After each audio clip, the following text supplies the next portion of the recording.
Hey, Lucas, judging by your vocal tone, you're not going to be around tonight after the show, are you? I highly doubt it. I worked an 8-hour shift, and I have Maggie in the morning. So Minus, And I you love your smoked beanie. 2 whole packs of cigarettes. yeah. What's that? I love your beanie. Doubtful. Oh, thanks. We'll see how it goes. Minus, let me see. Oh yeah, that is a cool beanie. Nice. Are you 3D printing anything tonight, Minus? I am working on a late Christmas present for somebody. It Is has it me? failed Is 3 it times me? on me. No, unfortunately. Aw. Well, I I saw suddenly that thing you don't printed out for care. your niece. That was really awesome. Yeah. And I just finished actually the stand for my Star Trek Oh my Enterprise god. ship. That's awesome. Amazing. That is. I God, like what you said on Twitter. Stop I showing really me all think that you should stuff. look into making this like a part-time career at this point. Right? Well, I got like a penguin I have to make for somebody at work. I'm finishing this Christmas present, which is, it's actually I'm making a Borg cube, which is another Star Trek reference. She's big into Star Trek, and so I bought like this. I don't even know where it is right now, but I bought this like battery operated like neon green lights that I can put on the inside of this Borg cube, so then she can click it on, and Sweet. it's like this green light that comes through. That's awesome. You should really get on Etsy. Like, you could make some serious dosh. So this is like part of one side of it that I catted at wow. work. And it's got like all these different things with some holes and stuff, but it's lifting off the plate right now. So I'm trying to print it differently. But yeah, Oh once my I get god! it I to work just thought right. about. Want a 3D Could you like Could you like 3D print like Lego like things? Like you can not like actual Legos, but like things that like have Lego holes, so you can like put Legos on things. Oh, That'd be yeah. so rad. Yeah, I could do that. I'm sure there's a free model of somebody that already has Lego pieces or flat pieces that are, you know, Lego attachable and things like that. Steve just lit up. Look at him over there. I need to get a 3D printer really bad. All Yeah, right, guys, we that are. will curb your Let's spending. let's sync up and make sure everybody is recording. I don't have Audacity open, so hang on. No I worries. had to completely restart my Audacity recording, but it seems to be working fine now. I feel like oh my god, while I was opening Audacity, the team in Rocket League that I was playing forfeited even though they were winning, and I got MVP. Nice. It's gonna be a good night. Oh, for some right. reason my Audacity always defaults to cable output too. That's a problem. Okay. So does mine, actually. I don't know why I always have to change it. Well, I'm good now. Cool. Everybody's recording? Yeah. Yep. Awesome. Let's sync up in 3, 2, 1. What happened to 2 and 1? He said it already. I didn't hear it. All I heard was in 3, and then everyone started clapping. I must have hiccuped. Yeah, my hey, connection Hiccup, is what you not any at? better than it used to be, so that's gonna suck. Did you call me? What you at? Who? Lucas. I'm at 16. And apparently my audio is really choppy tonight, so this could be an awkward podcast. Mike, what you at? 1550. 50. Steve? 1951.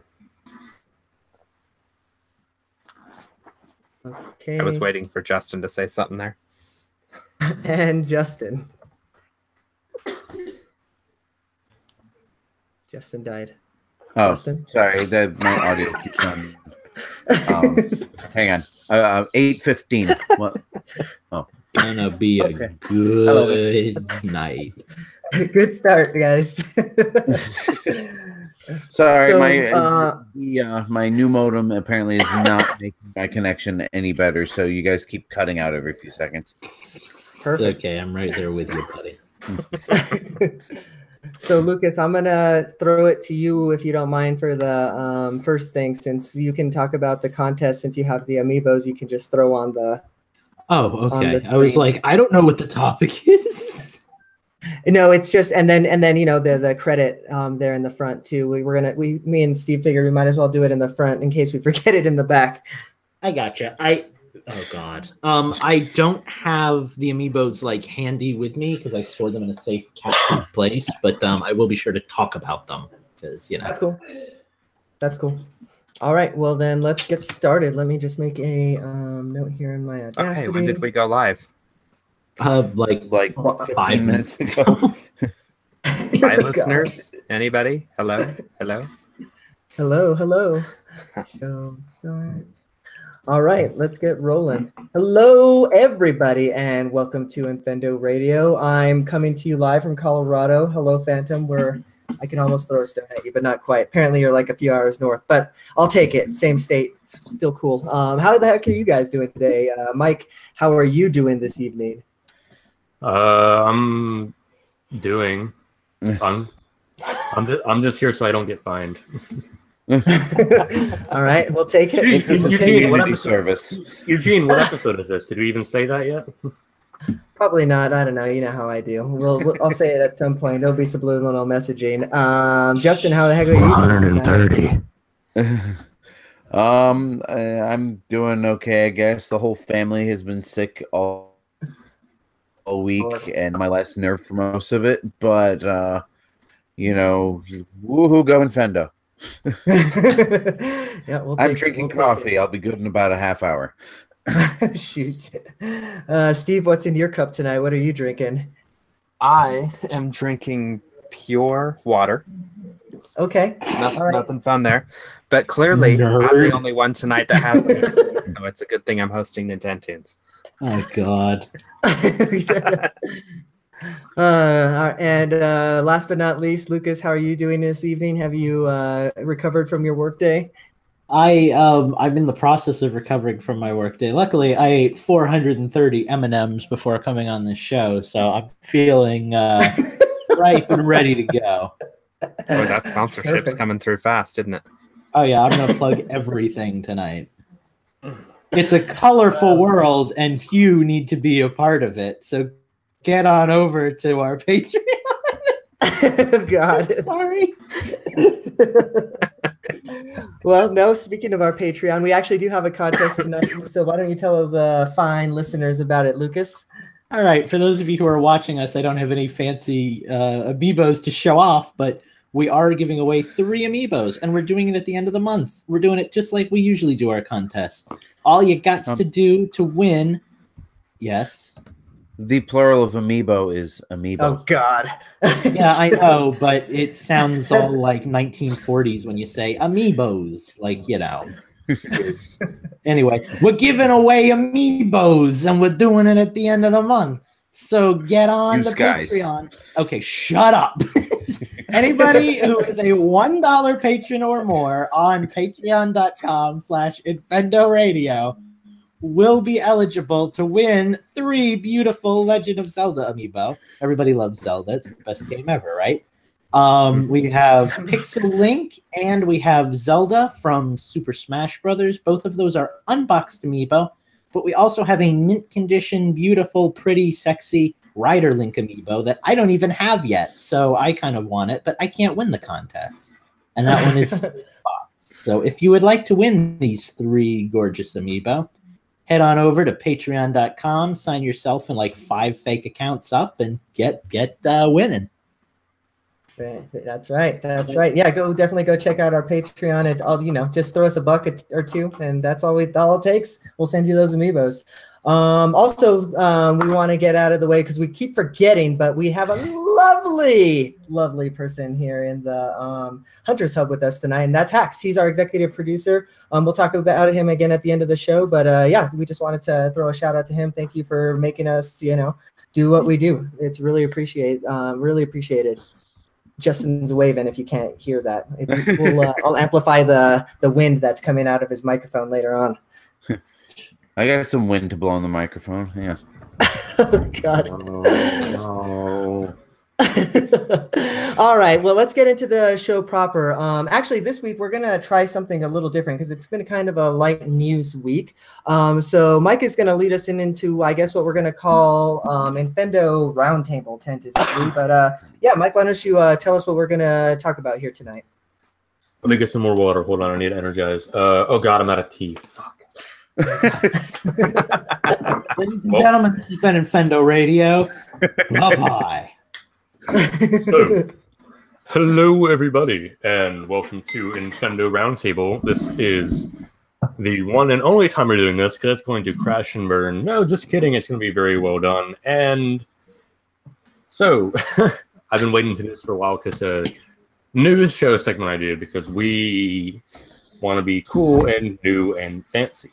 So how this is going to work is we're going to try having one topic per week, which we're going to just decide beforehand, and it'll be Nintendo related. And then we will have individual 2 to 3 minute, well, 3 minute max times where we can all talk one by one, uninterrupted, no your mom jokes, no pipe smoking, no farting while someone else is talking. I think I covered everybody there. No M&M chewing, no eating dinner. So yeah, now it's all 5 of us. And then after we all talk for 3 minutes apiece, we have a 10, 20 minute open floor where we can all talk about each other's opinions and kind of get, I don't know, a nice talk out of it. We're not trying to change anyone's opinions, not trying to solve anything. We're just trying to fill your ear holes with sweet Infendo music. So, our topic for tonight is something I got from reading Mike Tendo 64's Twitter. By the way, shout out to him. I won his Bayonetta Week contest. Yay! Yay! So, what I got from him and what I thought was the cool topic to talk about is, does porting so many Wii U games to the Switch take away from developing new titles, and how many more porch? Do you want a front porch or a back porch? How many more ports of Wii U titles should the Switch get? And then piggybacking off of that, does porting Wii U games to the Switch punish early adopters? So, yeah, what I feel is we need to acknowledge how well the Switch did inside its own 13 million unit circle. Like the Switch, well, the Wii U has cell phone. Sorry, my bad. Uninterrupted. We went about 13 seconds. So, Off to a good start, guys. So the Switch has been getting a lot of Wii U ports. We're getting Donkey Kong, we got Pokken, we got Mario Kart, we're getting Hyrule Warriors. So needless to say, and Bayonetta. So needless to say, the Switch is kind of getting the best of Wii U collection, which is good because the Wii U had a lot of good games to come out. However, with a $13 million console install base, you have nowhere to go with that. So Nintendo thinks it's a good idea to bring them over to us on the Switch. And honestly, I think it's a good idea that they're doing so because some of those games, like Pokken Tournament was great, and I wish they would have did more DLC to keep it up with the arcade version, and now we're getting the full version. Do I think we need all these right now? I don't. I think we should be spacing them out more and making them more like maybe a couple a year instead of just giving us the entire Wii U backlog at one time. Because I feel like personally, while I do love what is coming to us, it seems like most of the big games coming to Switch right now are either Wii U titles or games that have been in development for so long that they could have been Wii U titles at one point before they were ported to Switch.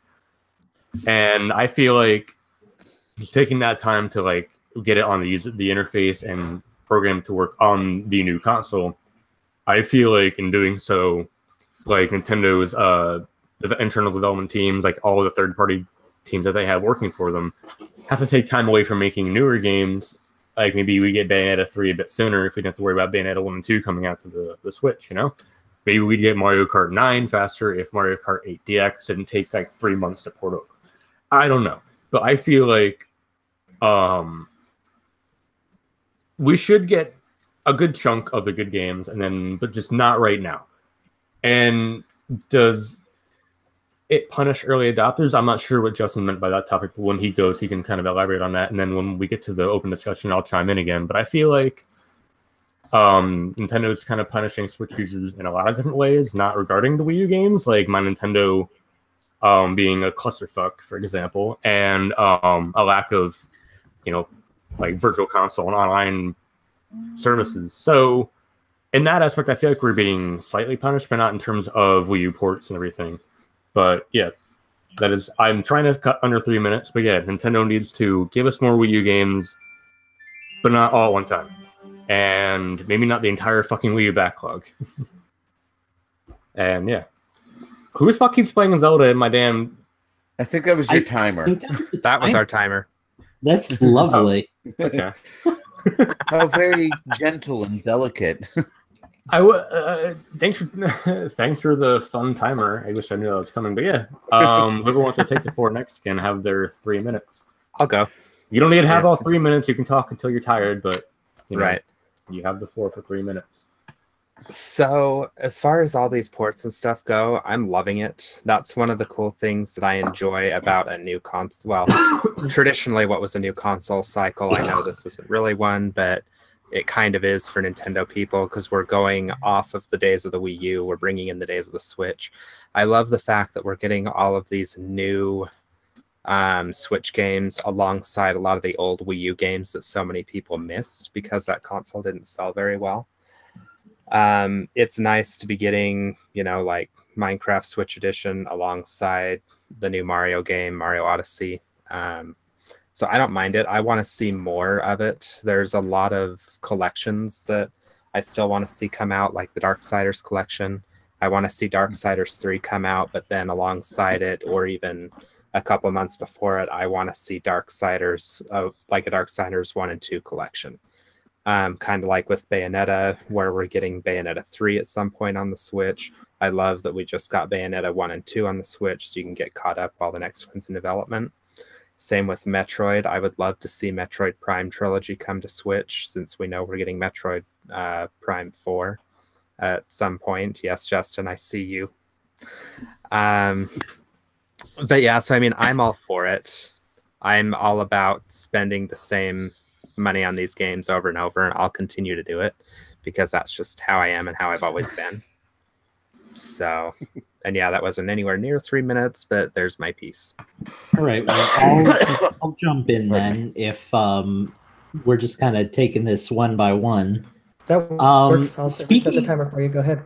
All right. Speaking as somebody who, and I'm not trying to like money call you out here, Steve, but you and I come We've from had this discussion before. Yeah, you and I come from very different financial situations right now.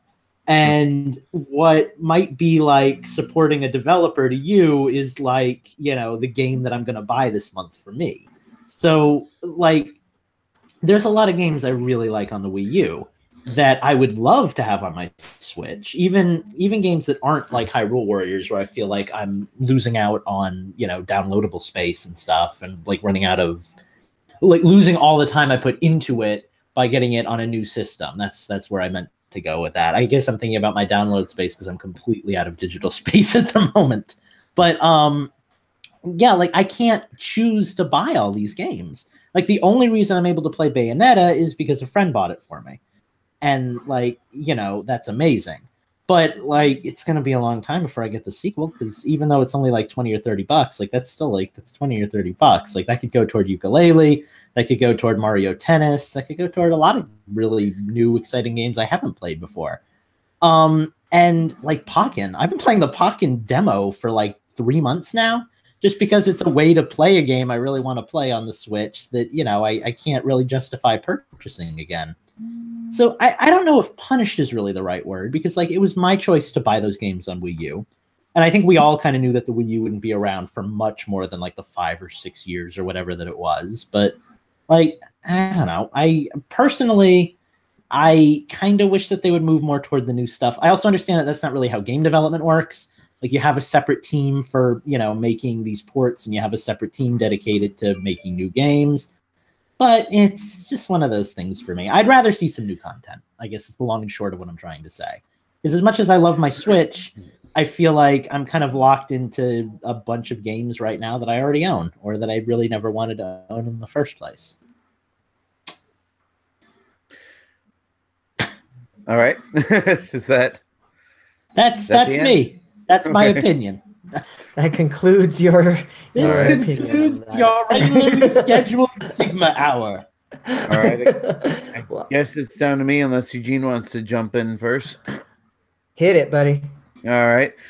First of all, yeah, like Lucas said, I don't think it takes anything away from new games because ports are usually outsourced. They're either sent to a B team of developers who aren't really doing anything important already, or they're sent to a company outside to handle it. And it seems as though the transition from Wii U to Switch, hardware software wise, seems to be a pretty easy transition to make. So it doesn't seem like there's a lot of work that goes into that.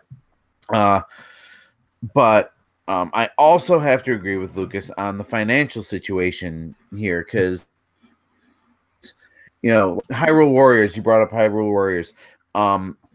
Hyrule Warriors and Donkey Kong Country, especially because Donkey Kong Country is coming out with almost nothing added to it.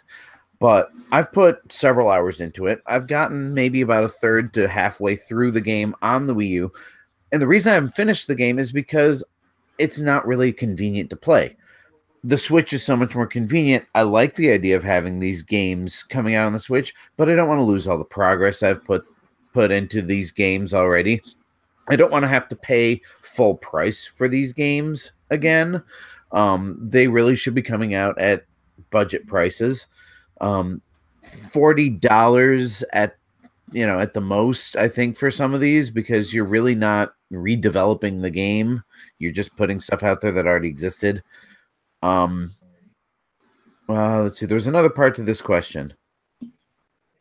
Is it taking away from somebody chime in here? Is it taking away from development? Punishing people who bought the game?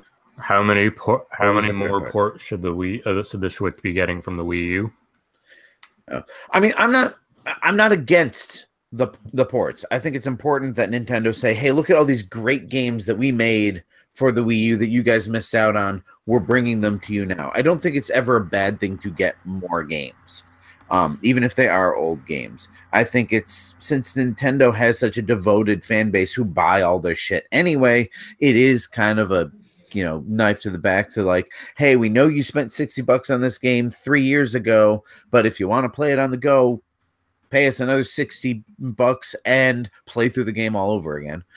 But I mean, I think we all want to see Smash come to the Switch. I think we would all plunk down the money to have Smash on the Switch.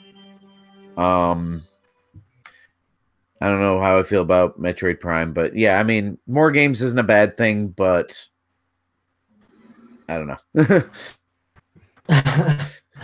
Fair enough. Well, all right. Well, I guess that means I'm up. So I don't know that I'll be able to fill the timer on this. I'm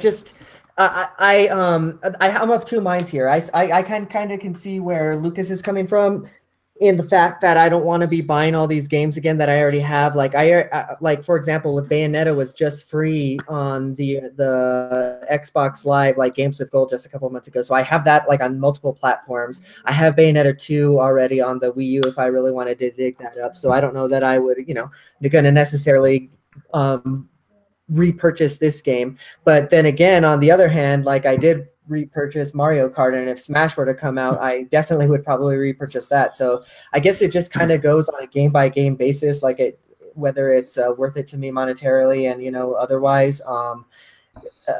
With that said, I do want to see a lot of these games that are coming out that are going to be ported. I want to see them have some kind of extra functionality. I think that you had mentioned that, Justin, that a lot of these games are just coming out like kind of as is, right? And like you said, I've already put in my time with Donkey Kong, and I've already put like 20 hours into that game. I'm so close from like 100% in it, and there's no way to transfer my files over to the Switch. So I just don't know if that, like a game like that, is something I'm willing to repurchase again, and on the same token have to start over again from scratch. So there's a lot of dynamics to it. Like I said, I guess I would take it on a case by case basis. But to Mike's question, I think you had posed in the group me that does this take away from developing other games? I think Lucas touched on this. A lot of these ports are actually coming from like dedicated port houses. So I would hope that Nintendo isn't like making Miyamoto like port over all these damn Wii U games. You know, like hopefully he's on to like bigger and better things. But you know, you never know. So yeah, that's really my take on that topic. So Mike, I guess we'll throw it back to you, and then we can open up the floor to the general discussion as I think how it's going to go. Yeah. Yeah, sure. I'll take a few more minutes. I also I want to point out that I love how I was right, and Justin and I both went to the entire timer length, and that's exactly how I thought it was going to happen. We all. I didn't expect to follow the timer, to be honest with you. Anyway, yeah, some closing thoughts on my end here. Like, with the whole like punishing people who bought the games on Wii U. Yeah, I think they are in the fact that like you all been saying, like there's not a lot being added to them. Like Mario Kart has some additions, Donkey Kong has like piss additions. Pokken is not technically getting additions; it's getting a full game finally. Like I don't know, like the main party, first party games, like I feel like those can be more betterly handled. But like the third party games, like Shantae and Shovel Knight, like those don't fucking matter. Like they're gonna come out and everything anyway. But I wanna open up to the general discussion with the idea of with another question I'm gonna pose, which is okay, maybe they don't take away from developing like the main games and stuff, but how do we feel more about the ratio of ports to new games coming out then? Like we have so many ports coming out that we know about. And we have Kirby Star Allies coming out. We have Yoshi coming out eventually. Bayonetta 3. Like, we don't know a lot of new Switch only or Switch new games coming out. But we have so many ports coming out. Like, do we feel like the ratio could be a bit more spread out or more equal? Or maybe leaning more toward the Switch games? For sure, like I'd like brand new games opposed to ports. But, you know, like I'll take the ports too because it may be like the general audience. I mean, I think we're a little bit above the general audience where we have multiple consoles. We probably played a lot of these ports, but not a lot of people have that have the Switch. You know what I mean? So I think it's important that, well, maybe not so important, but I think it's great that, you know, some of these people that have never had a Wii U are going to, you know, have the chance to play Bayonetta 2 for the first time, you know? And I think that brings up a good idea or a good point too about like, because I mean, we all have a vested interest in Nintendo doing well, both as fans and as people who now podcast about them every week. And right. I feel like there's kind of a fine line there between what's best for the company and what's best for us individually as gamers. Because personally, I would rather see more, you know, new games coming out. Like all the ports, my eyes gloss over when I go to the eShop, and I don't see anything interesting for like the 5th straight week, you know? But you're right. I mean, the Wii U install base was less or is less now than the Switch install base. The Switch is now, yeah. Mm-hmm. Like, yeah, exactly. So, like, I mean, as a company, I think it's good for Nintendo. You know, just personally, I really want some new content. I feel like the reason. Go ahead. I think the reason this is such a discussion now, because I know, like, a lot of people are saying, "Oh, well, they do this all the time. They did it with the PS3 and 360. They did it with the PS4 and Xbox One. You know, but Nintendo doesn't do this. I mean, Nintendo will re-release games, but it's usually after like a decade or something like that when a new generation is discovering it. It's like the Disney Vault. They're like, we're not gonna. Yeah, back when like Ocarina of Time Master Quest was like a big like deal to come out with, you know. Right. Yeah, this is something new for Nintendo people to deal with, to be like, I just bought this game 3 years ago and here it is again.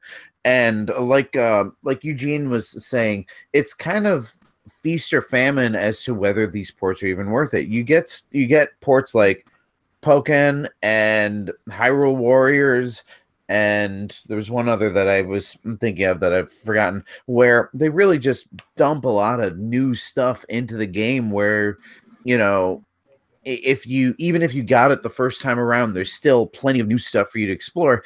And then it's a little easier to justify buying the game again. But in the same breath, they announced Donkey Kong Country Tropical Freeze and the game and the system launched with Mario Kart 8, which are pretty much just straight ports with almost nothing added. Can I counterpoint you on a bunch of things there? And I know Steve is going to bring up that Funky Kong is a playable character in Tropical Freeze. And No, not Donkey Kong. Oh, really? Not at all. I've got completely separate points that I'm going to make. I'm just waiting for a sec. But go ahead. Okay. Sorry. I'm sorry. I assumed your podcast information. Actually, Funky Kong is a new feature. No, Funky But, Kong is about as new feature as King Boo in Mario Kart. It's a skin. It's Right. an easy mode. The point that I was going to make was even in the games that you use as examples of bringing new content, Hyrule Warriors isn't bringing new content if you've played both games. It's merging that content together, and that is valuable. But to me, that's definitely not full price new game valuable. Well, I mean, to me, it kind of is, because that's $25 worth of content that I've been debating on getting for years, and now I can. But yeah, that's understandable. For me, that's like $25 worth of content that I already bought on top of a game, and like I mean, when you think about buying both games, which Wii U and a DS game would come to like $100, I guess, and then like the two like $20. Okay, well, rough estimating it, and then like the two like $20 season pass DLCs or whatever that came out at the time. Like I'm looking at like $130, $140 just in Hyrule Warriors. I don't want to drop another $60 and make it an even $200. Like, especially since for me, there's no new content at all. The irony is you just basically described my relationship with Smash. I bought it on the Wii U. I bought it on the 3DS. I bought at least half of the additional characters. Anyway, Steve, you were gonna say something. Lucas is done. Can I make one more point before we move on to Steve? I'm sorry. But going back to Pokken, that game has new content, but it's all stuff you have to pay for on top of the full price game. Well, which no, also kind of turns the full price me off. game already has twice as much content as the original Wii U game. However, it's a $30 fucking like DLC pack though. Like it's a season pass, and like there's there's nothing justifying the $30. It's like Dragon Ball Fighters, which is the game we don't have yet, but like the game is like $40 or whatever, and like the season pass is like 30, and like that's fucking absurd. But anyway, Steve. So I'm noticing a common theme as I listen to you guys. There's we're all whiny Nintendo fanboys. Well, okay, so there's 4 points I'm noticing then. The first one is price. Price seems to be the biggest hang up that most of us are having with this debate.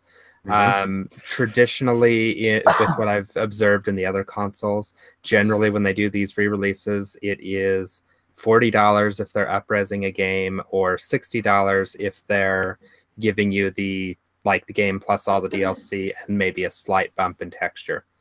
I think Nintendo needs to follow that. I think that most of these ports that are coming out, like for instance Hyrule Warriors Definitive Edition or Donkey Kong Country Tropical Freeze, where they're not necessarily getting new content that hasn't been out before besides Funky Kong, I think those need to be $40 games if they're going to release them on the current generation of hardware, if they were going to follow their competitors' examples. The second thing I'm noticing that everybody's saying is none of these games have added functionality, and that's generally, if they wanted to charge full price for a game, they generally need to give you some sort of an added incentive because you're basically buying a game you've already had before, but they're not giving us any added incentives, so why should we pay a full $60 for it? And the third thing I'm noticing is if you can transfer the data, that seems to completely change the argument. Agreed. Take Minecraft, for example. I had no problem buying Minecraft on Switch because I knew it eventually I was going to be able to transfer my Wii U stuff. Same between PlayStation 3 and PlayStation 4, the exact same thing. Even I had a harder time purchasing Shovel Knight again because I had played the game several times before and I knew I was getting no extra content. I just wanted it on my current system. But when you can transfer your data between games, that seems to be so much more valuable of a reason to get that game. Yeah, and it's really something. Put like my 300 hours worth of Hyrule Warriors data onto my Yeah, it'd be a no-brainer because I freaking love that game enough to put 300 hours into it. I Well, just yeah, don't want that's to do my it thing. again, Is you know? like I played through the full story of Hyrule Warriors. I don't really want to do it again. Again. Yeah, but I want to.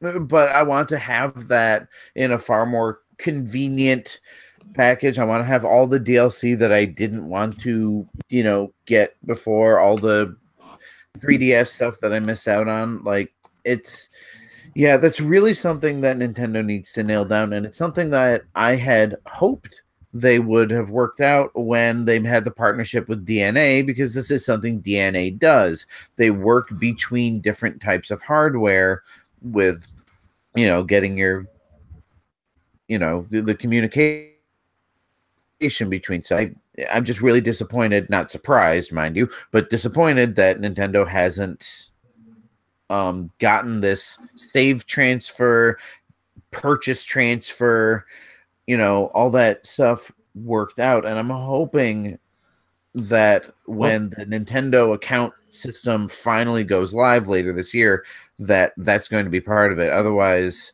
I mean, we're going to be sitting here bitching for another hour. Well, Minecraft God was able help to do it us. between Minecraft was able to do it between two systems on two separate architectures. They were able to take your entire save and transfer it over. Diablo 3, from what I understand, you can transfer characters between consoles or between PC through the Blizzard account. I mean, there's ways to do it, and I know that Nintendo's new at this, but let's be real. Nintendo has an advantage in this because it's their games and it's their system. Right. I mean, Yeah. like they own like every bit of this, If they wanted to find out a way to do data transfer, they could do it. They could release updates to their game and updates to their system and make it work, It's just a matter of, I guess, resources, time, energy, money. Right. Yeah. Yeah, effort. Desire. Well, yeah, exactly. And All they'd of have to those learn how to things. handle online stuff. 'Cause we all know Nintendo knows online. Like Steve knows tech support. like Like how Bono's Mike knows golf. M&M.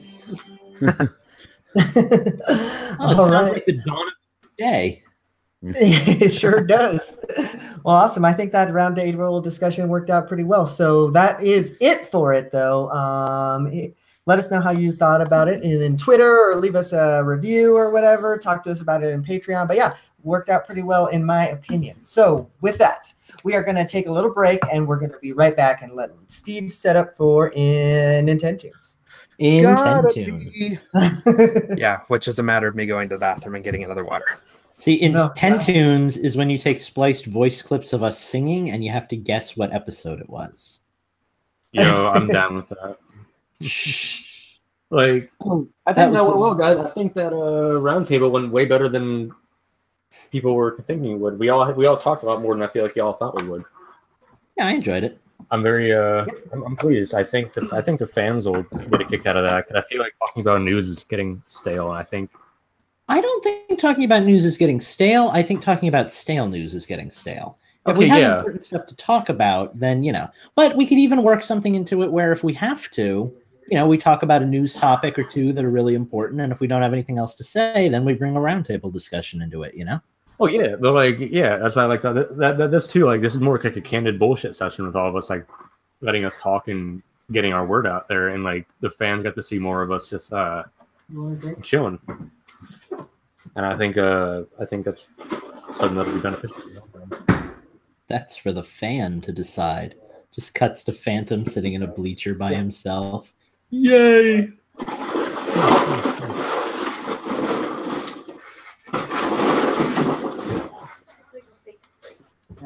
God. Steve, is that you? No, that's Eugene. What the hell did I just walk into? Oh, God. Eugene's been shackled to the chair and he's locked in a strange hotel room. He has 1 hour to escape before the deadly poison filling the room kills him. So I promise you this was inadvertent, but we went to dinner last night, and our dinner came with a free dessert. I just realized our cookies have M&Ms on them. Beautiful. Oh, God. Oh, They're everywhere.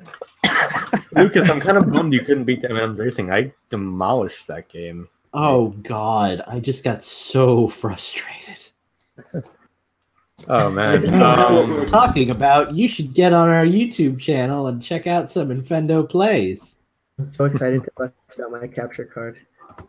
So speaking of M&Ms, can you send those back sometime? I'm getting yelled at. Oh, God. Yeah, you don't want to lose those M&M games. Yeah, I'll send them back to you when I send out Steve's package. All right, Take that as you will, everybody. Oh, wait, Okay. Steve. So you're telling me that Steve needs to outsource to get himself a package? I'm actually Steve. I'm thinking of sending that out tomorrow if I remember to write your address down. So, God willing, my friend. All right. I Well, did I guess like I'll how bring you- us. I did like how Yeah, you why opened the don't you fucking take us cereal away? box and M&M games came out. I like that. What, Mike? I wasn't talking to you. I was talking to Lucas. Well, fine then. Be that way. I hope you fail tonight at Nintendo's. You should change hope to no because Uh, we all know that you rigged it in my favor. In your favor? I don't know. What the listeners all seem to have a different thing. Oh, in mind. wait. How could we not? We're both team love, buddy. I just realized we don't have a Justin right now. Oh yeah. So that would be Huh. bad. We've done that before when we started Hello, Nintendo's without everybody, him. and welcome back to Infendo Radio. This is track number 6. Should I just start Hey- playing that Shovel Yes, Knight just song play- for when yeah, he comes start back? play- start Maybe playing. you can stand a guess. Hang on, here it comes. All right, guys, and here comes your first track. Let's see who can not guess this game while we wait for Justin. Tell me how the volume is. Come on, computer. A little loud. Still? DuckTales. Okay. You're getting close. Is it Crypt of the Necrodancer? Almost there. Is it Wow, Shadow? Walking Dead. Justin's going to be so mad when he comes back and hears us playing. Just pretend like we forgot. Jack Fu, right? Shaq Fu. Oh, I forgot about that. Damn it. Is it Dead Space 2? I love this version of this song, by the way. The Dead Space 2 version? Yeah, it's much better than Dead Space 1. Oh my god, we're in an actual match. I thought we were still just BSing. Okay. Baby Coyote Killer. No. It's Rocket League. Is it DuckTales? No, it's not DuckTales. Oh Shovel man. Knight. What? Who was that? Shovel Knight. Oh, Eugene gets the first point. Wait, we Very started nice. the game. I wasn't here yet. Oh shit. That was the fun of it. That was so worth it. No, we hadn't started. We were about to. With you, And man. someone realized that you were gone. I was gonna say I knew that was Shovel Knight. I didn't know we were actually playing without me. No. We were waiting for you this time. We got bored. Because I know we have decided to started screw without with you his before. head. And Justin it worked. Psyche, that seems like something we want to toy around with. I don't know why Steve is insisting on pissing me off tonight, but this is twice. Because I'm the only one with energy. I'm feeling combative tonight. Here, you want to come watch my kids for next week? No. Oh god. No. No, thank you. I do tech support for a living. I watch kids all day. Okay. All right, Steve. All right. Well, then, That's yeah, not a you can living. guess That's a whenever you're hobby ready. for you. Oh, jeez. And welcome back to Infendo Radio, everybody. We are going to play Nintendo Tunes. For those of you who haven't played this with us before, it's a fun little game where I bring music and I make these guys try and guess it. Oh, I bring my tonight- SIM card out. Oh, yeah, that would be a good thing. Tonight, unfortunately, I didn't have a theme. Oh, wait, yeah, I did. It was let's see how little work I can do on Nintendo Tunes this week. Because it's been busy. So, yeah, are you ready, Justin, or do you need me to give you a sec? I just got to reset all the counters to 0. You can start. No, give me 2 points. Well, let's go with that. Let's see what happens. Mike wants to start with 2 points. I was going to say, I'm not giving Mike extra points this time. That sounds like a very foreshadowing kind of thing. Why? Because you're not going to need them. Oh god. Okay, so here we go. Click on Steve's face. Oh, yeah, that too. Is this your game or the Patreon game? This one is one of mine. Ukulele. Is this Donkey Kong Country Tropical Freeze or Donkey Kong Country Returns? No to all three of those. Is it Snake Pass? No. Oh. Is this like one of the fucking like Can we Stardew have a Valley? clue? What did you say, Mike? Stardew Valley. It's not Stardew Valley. I'm gonna play another track before I start giving clues. Because I need to log into my other People account. are just blurting out random nonsense without. I can't. Even I'm blurting out games that were made by freaking Donkey Kong people. Blurting out random nonsense without hearing a song seems like a Justin thing to do. Is that a cat? I heard a cat. Is this Animal Crossing? Is this one of the Animal Crossings? New Leaf. It is Wild not World. Animal Crossing. Is this like Aqua Kitty, that new game on the Switch, Aqua Kitty Deluxe or whatever? It is not. Space Your Cats? first hint. No. Your first hint is this is a Meow. Nintendo 3DS game. Oh, it was Nintendo Space Cats. Space Kitty and her pal on rails. Is this Is this like a Monster Hunter game with all the power codes and stuff? No, but I knew one. Either you or Lucas was going to say that. Eugene, It's did not you have a Bravely stroke Default, a minute is it? ago? It's It's not not. Bravely Default or Bravely Second. Bravely Second? As I say, it would have to be Bravely Second if it was a Bravely, but it's not. Is it Hello Kitty Racing? I don't know if you heard me. It's not, but it is a racing game. Is it Iggy's Wrecking Is Balls? it Garfield Racing? It is Garfield Racing, Justin. Oh, I thought you were gonna do a reverse revenge. I almost said reverse racism. A reverse revenge on me. A reverse revenge on you? I can't believe that I actually used sounds for a Garfield game, considering none of the animals in Garfield actually sound like animals. Yeah. All right. Well, this next one is going to go very quick, so get your buzzers ready. This Donkey comes Kong to Country us 3. from. You can't Shut up, guess Lucas. before I start. This one comes from Jay-Z Beast. Oh. Oh God, what did I do? Deleted all the music. Did you work it? No. Breath of the Wild. NBA Playgrounds. Oh Mike yeah. got it. An NBA Playgrounds. Oh, motherfucker. I want you to know he put that in specifically for him. So, and then give me That's just the like only a- song in the fucking game. It kind of is. Sorry, give me just a sec, because I think I may have lost a listener suggestion. Infendo Radio apologizes for misplacing and your valuable suggestions. And that random white boy rap in the middle is like, yo, it's B-boy baller, triple Oh, no. threat with vertical We're good. I hot have it in my shot. folders twice. If you would All like to right. ensure that your suggestions do not get deleted in the future, please back up to the cloud. All right, so here is game 3. Wait.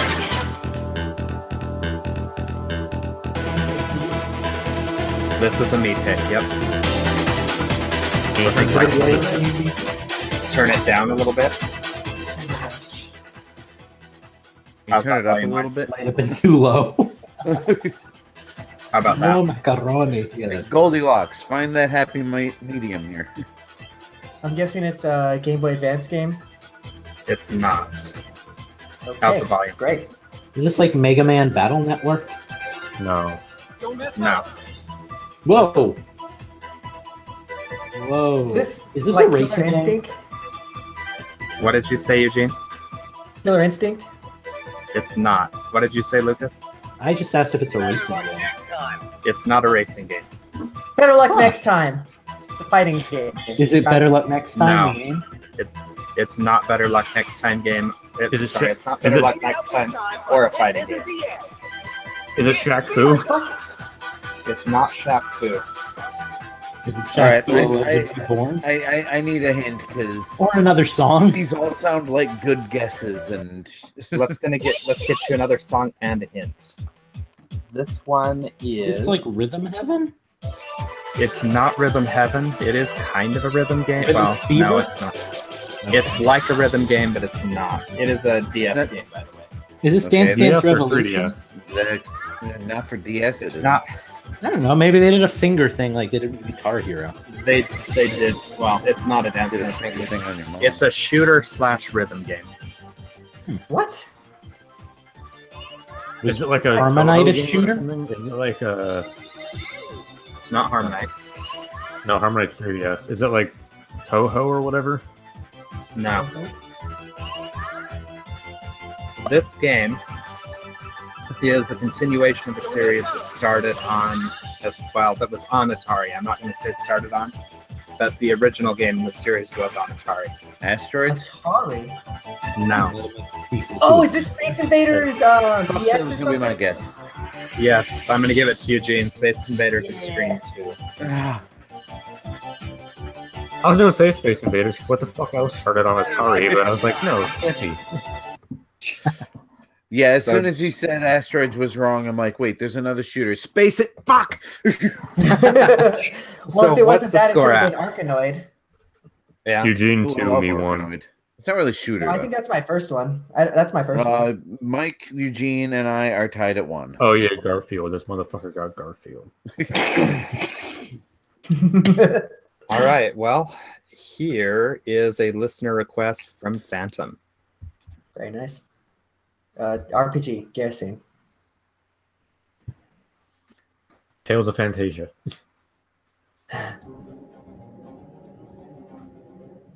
Are you playing something? Yeah. Sounds like an RPG battle theme of some sort. It's not an RPG. Wait. Battle theme, but doesn't sound like You're a liar. There It's not goes an my RPG. darkest dungeon guess. Well, Wait. Turn it up a little bit for me. Yeah. Yeah, it's not an RPG. It's an action game.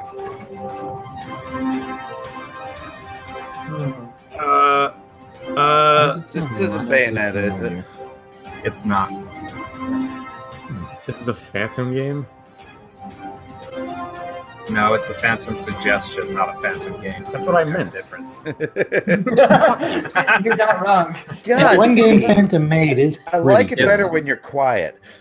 It's not a game that Phantom necessarily would have played. But Wait, it's a wait, game that wait, Phantom wait. suggested. Oh, Mike's having a seizure. I want to say Ruben Dark a nice Souls, but I guy. know it's not Dark Souls. Not Dark Souls. What'd you say, Mike? Ruben a nice guy. This is that one. It's the city level. I don't know. It's the Sinister theme, but it is Room in the Night Sky. Oh my god. I warned you guys that it was going to be a very Mike-centric Yeah, can we Nintendo. skip rapping? I feel like that was the one song in the game that I wouldn't pick up immediately. I don't know. I've never played that game. Play another track. Let's see if Lucas would have got it. Cause now I'm curious. Cause I want to see if. Okay, hang Yeah, on. play another track. I want to see if There's I'll no- get it.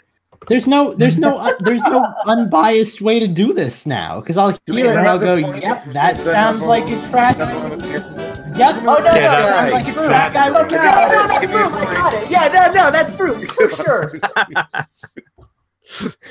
All right, Man. so that means Mike, Eugene, and I are tied, and Lucas has 1.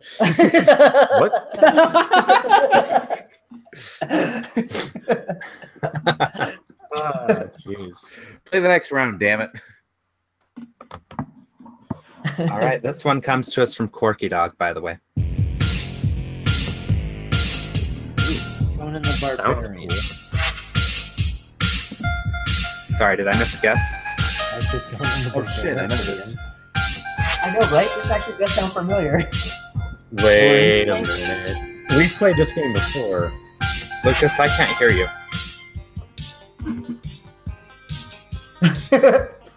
Killer, can you hear me now?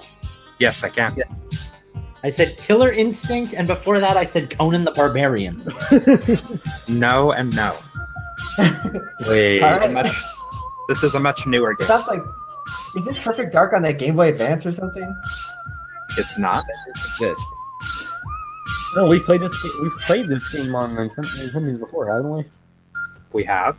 I swear this is Oh, fucking is familiar. this? Wait. Oh, shoot, I know. Trauma what Center? this I is. really like this song. Yeah, that's that's why I don't what I want was to going to change say. it. Trauma Center. It's not. Oh, that's a good game. I wish I would pick those more often. That was actually just How a about joke another song? because of the beeping, but Yeah, you know, let's if I get jam another that, song. That's it why I wouldn't was take the thinking it point. was Trauma Center. Is it Zero Escape, Virtue's Last Reward? No, All right, can we have Zero Escape? no. I know I haven't played It's this not a game. Zero but Escape.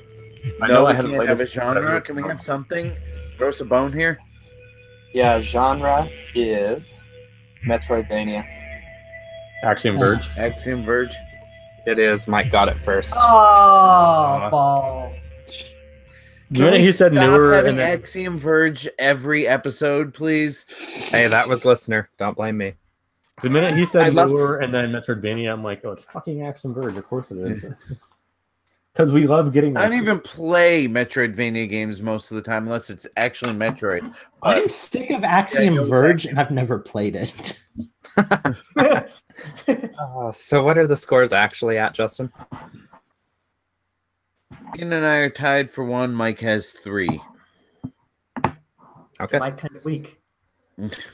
Yeah, of course, the week after I fucking send out the Nintendo's helmet to Lucas, I'm gonna win the fucking show. I'll send you the tie.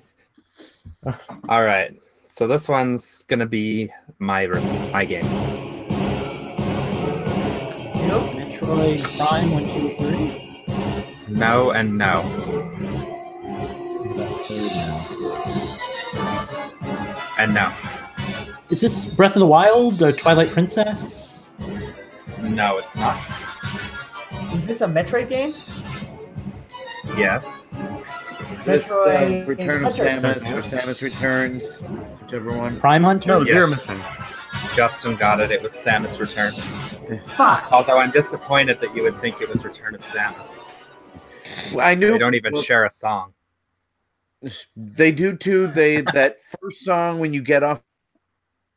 Oh, ship. that's in the credits. The one when you first like going down into the Oh yeah, that's right. I forgot about that like one. the only actual melody in the original Game Boy game. Yeah. Okay, so here's round 7, and this one is one of mine.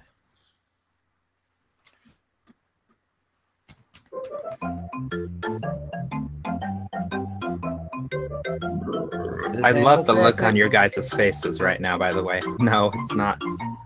What did he say? Animal Crossing. Tetris Attack? No.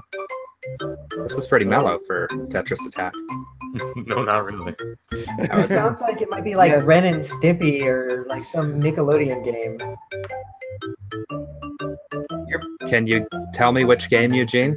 Your I poker don't face know. sucks, Steve. Wait, is it Ren and Stimpy really? Is it fucking like... It is. You Video- It is. Oh, then come It's on! idiots. That's Yeah, not Eugene got it. That's some cockamamie bullshit, dude. You pulled that out just How? for Eugene. I pulled that Wait, out. he said I didn't idiots buy before I did. No, he said Ren and Stimpy, you said Vidiots, so I guess you guys share a point. What's a video? That's one of the Ren and Stimpy games. Vidiots, actually, but I mean, I can see not if you say Metroid and then you're not giving it for the last one, but come on, Ren and Stimpy and not give, as long as I get a share point, I'm cool with that. Like I said, you get a shared point. And I pulled that because I've been buying a bunch of Ren and Stimpy stuff lately. Interesting. Okay, so this next God, one. Steve, you're comes- living more in the '90s than us old folk. I know, right? This next one comes from Minus. Oh God, an RPG. Yeah. Is that too Definitely a fucking RPG. No. Is this What Darkest are you Dungeon? complaining about? You actually play RPGs. No. No, it's not That's Darkest true. Dungeon. But there's like a million RPGs. Like I can't play all of them. Nobody can. Sure you can. And yet,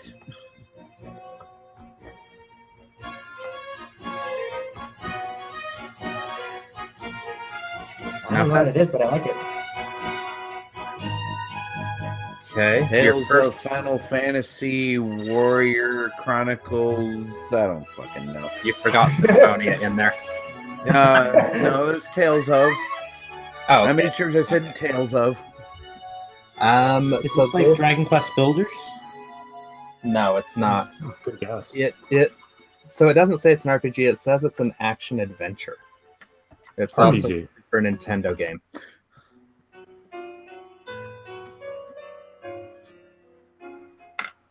No, I'm not Turn going it to get up a this little. one. Turn it up a little, yeah. Whatever it is, it sounds cool. Yeah, I like the soundtrack. So it's an RPG. It came out on the Super Nintendo. else It's we well, got? I don't know if it's got any RPG RPG elements to it. It's an action adventure. Oh, okay. Sorry.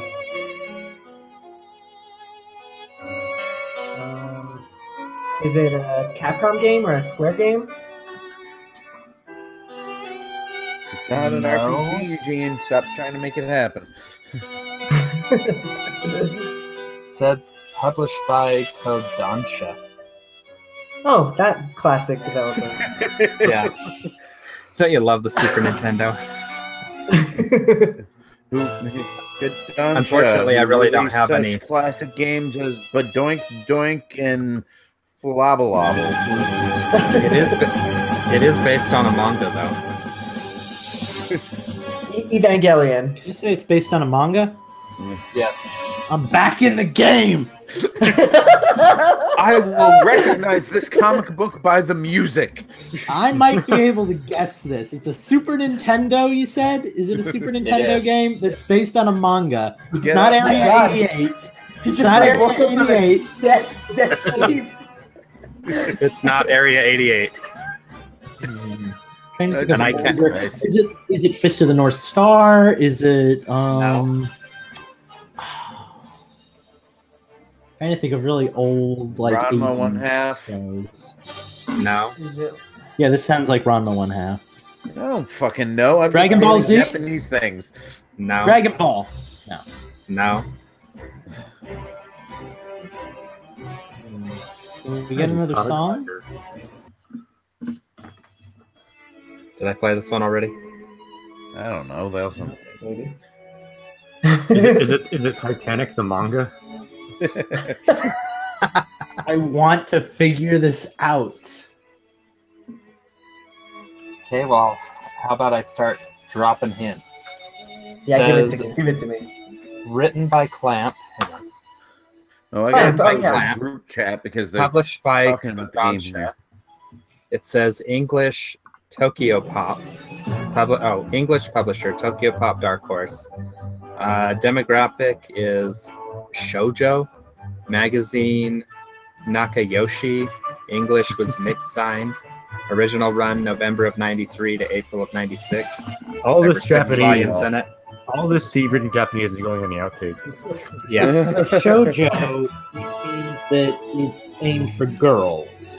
Sailor Moon. My- No. Ooh, that was a good guess, though. Ghost in a Shell. Minus, Hamtaro? feel free to give me some hints to use with these guys, or to use for these guys. I think he's popping 'cause up in our group chat. On the Hangout. Yeah, I closed the group chat because Oh, okay. I thought it was cheating to see what So they it think. says it does not have Avla in the name. It's a turn-based RPG with swords, magic, and lots of women. Did I say Evangelion? I think you did. Did we but say it's not that. Japanese? Oh my get goddess. Is that Not one like of- that's Gundam, what is was. it? That's not a shoujo. I What? give up. I got nothing. Gundam is not a They're shoujo. looking Yeah, I down can't. like my- so it's like what do they call it? Isometric view. Oh, wait. Oh, what is that called? If it's that, I'm gonna be really pissed off. Oh God, I know this, but I don't know this. I don't know if it's the same one. It can't. be. Yes, it does Just have an say it, just say isometric it. view. Yes. No, Say it, because just there's say it. swords and magic. That wouldn't be the same game. Say it, Lucas. Just say it. I don't know. Minus is egging you on. Come on. No, I Yep. don't even know the name of it. That's why I was so frustrated. But it's not that. Okay, guys, that was are like you a ready for me to- technologic game. Are you ready for Yeah, me to give it up? me. Give it to It's me. called, Yeah. it's called Magic Knight Rayer. Never What heard the of it. Oh, fuck? that one. Next round. Wait, what did you say? What you said again? Magic Knight Rayer. You've got to be shitting me. Never heard of that. Nope. Thanks, Minus. Neither had I. I Leave me went to hanging over YouTube to here. find stuff for that. I'm Googling it right now. Oh, actually. Oh, Fantasy, it looks if like you a are Saturn. listening, It's like a Saturn port. please contribute some suggestions to Nintendo's one of these weeks, because I need a bone here. Actually, this game kind of looks right up my alley. I'm not even gonna lie. Damn it. Well. Minus? Boot up the emulator, Eugene. Right? All right, we ready for the next one? Give it to me. Okay.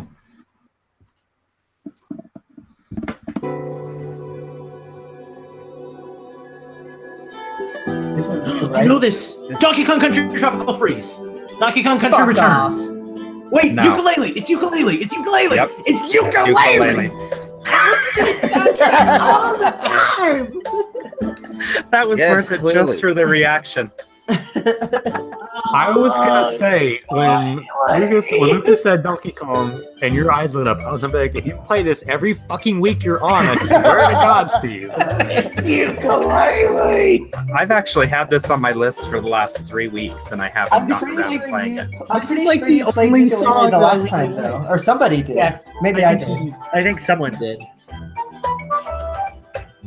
I Oh, don't remember. I don't God. pay That was attention in Nintendo tunes. I generally lose.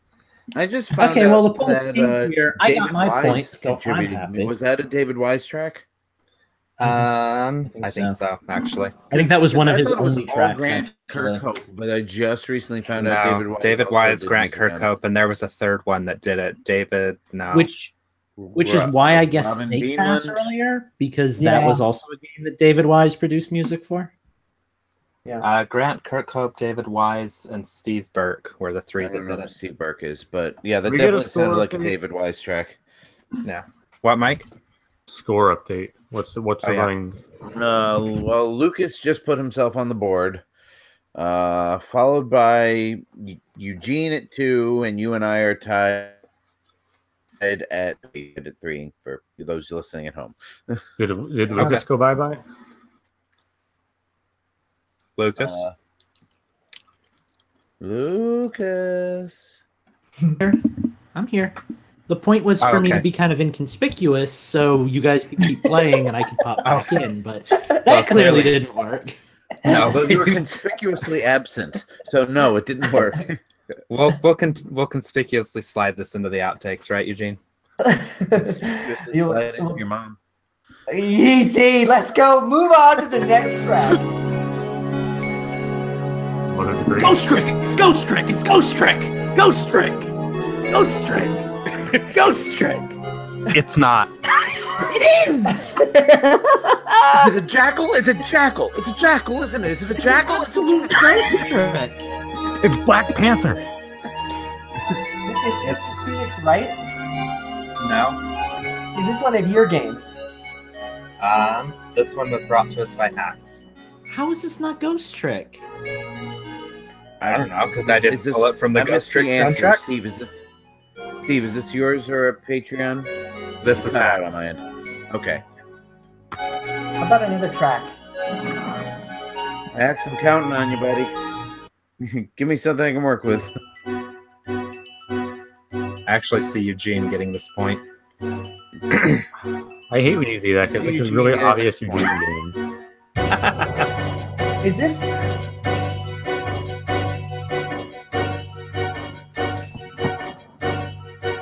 So there's your first hint. I see Eugene getting this point. Is this Fantasy Star? It sounds like Kirby. It is. It's It's Fantasy Kirby? Star. Oh, I it's was Fantasy gonna say, Star. which one? Woo! I don't know what Which Fantasy Star is. Fantasy Star? I don't know. Can somebody tell me for a bonus point? Online 2. Fantasy Star Online. It Yes. sounds like the. Is that even sounds the like same? the What did you say, Mike? No, don't get it. Yeah, I'm just fucking around. I can't do that. Is that even a thing? What did you say? I didn't hear you. Is it like a getting a DS game or something? Like is it like a DS? Yeah. Fantasy Star HD Turbo Remix.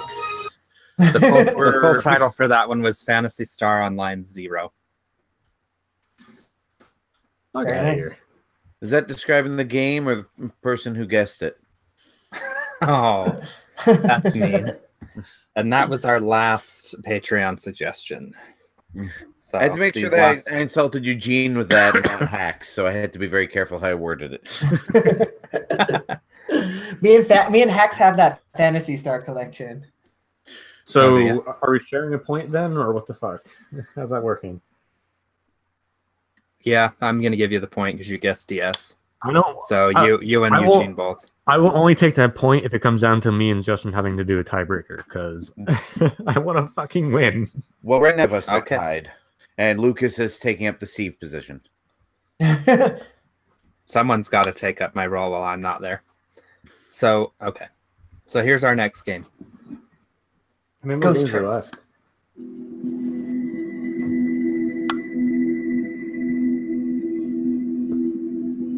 Finding Nemo? No. Echo the Dolphin? Is this like Aquatica? Nope. Endless Ocean? Nope. Is it a video game? It is. God, yeah, and it's on a video game system. Point for me. Is it electroplankton? Did we guess that? It's not electroplankton. Electroplankton. Is it Ambience the game?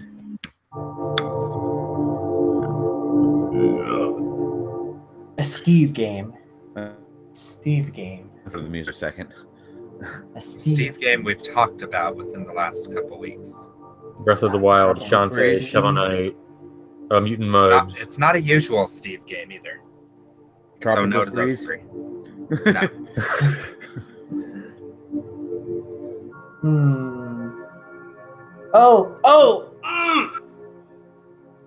What is it? What he said.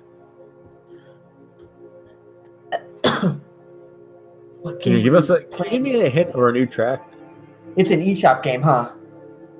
Nope, this one was a physical release. Oh, perfect. Well, it may have been on the eShop, but I got it physical. Is it this was published by Hudson Soft. Bomberman? Developed by Hudson Soft. No. Wonder Boy? Kirby? Wonder Boy? No and no, it's a Wii game. Oh, what the hell?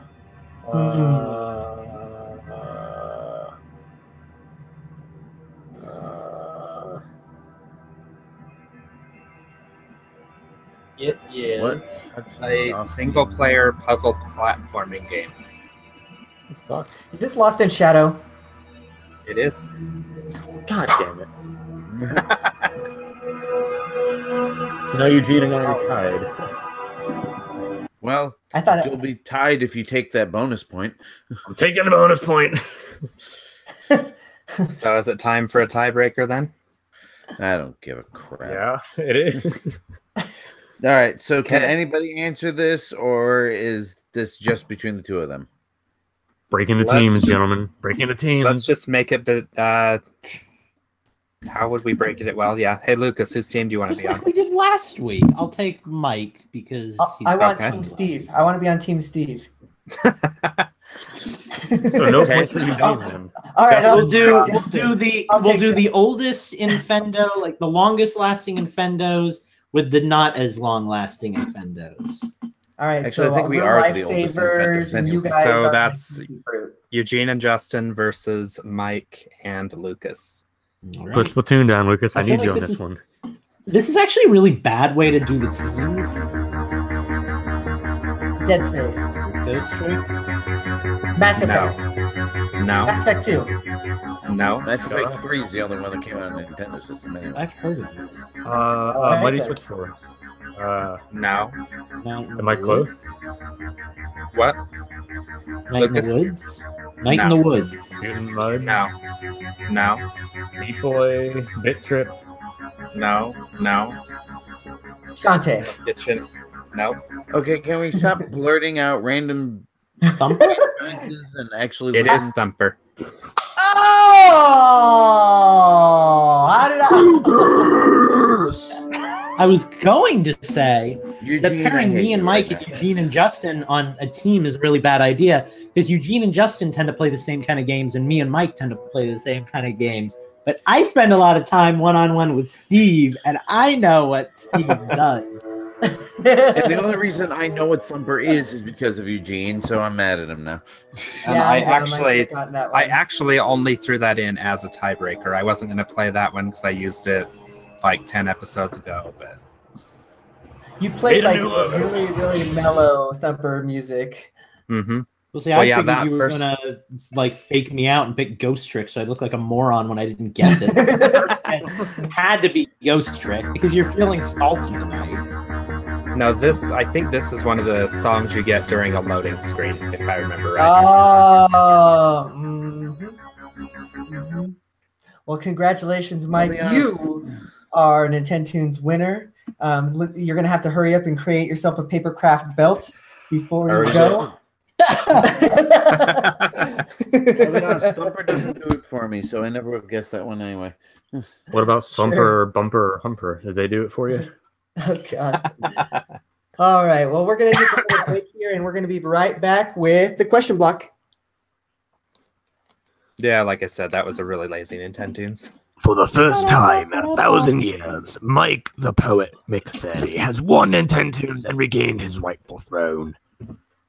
Speaking of Nintendo's, unless Mike wants to take his last episode's Nintendo's, I would like to claim that idea. So, Oh no, I Either already one had of my host. I want to fucking walk out of here with a win. So I'm going for a two-peat. all right, well then I would like to host next week, and I want to do a theme that's based around like all games that start with like a single letter or something, just to be wacky as hell.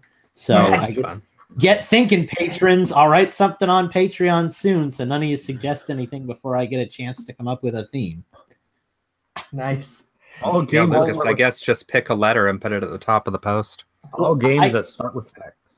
I think I have Xanadu. one game that I've been wanting to do. I have one game that I've been wanting to do that I think I've done before, but I really like this game.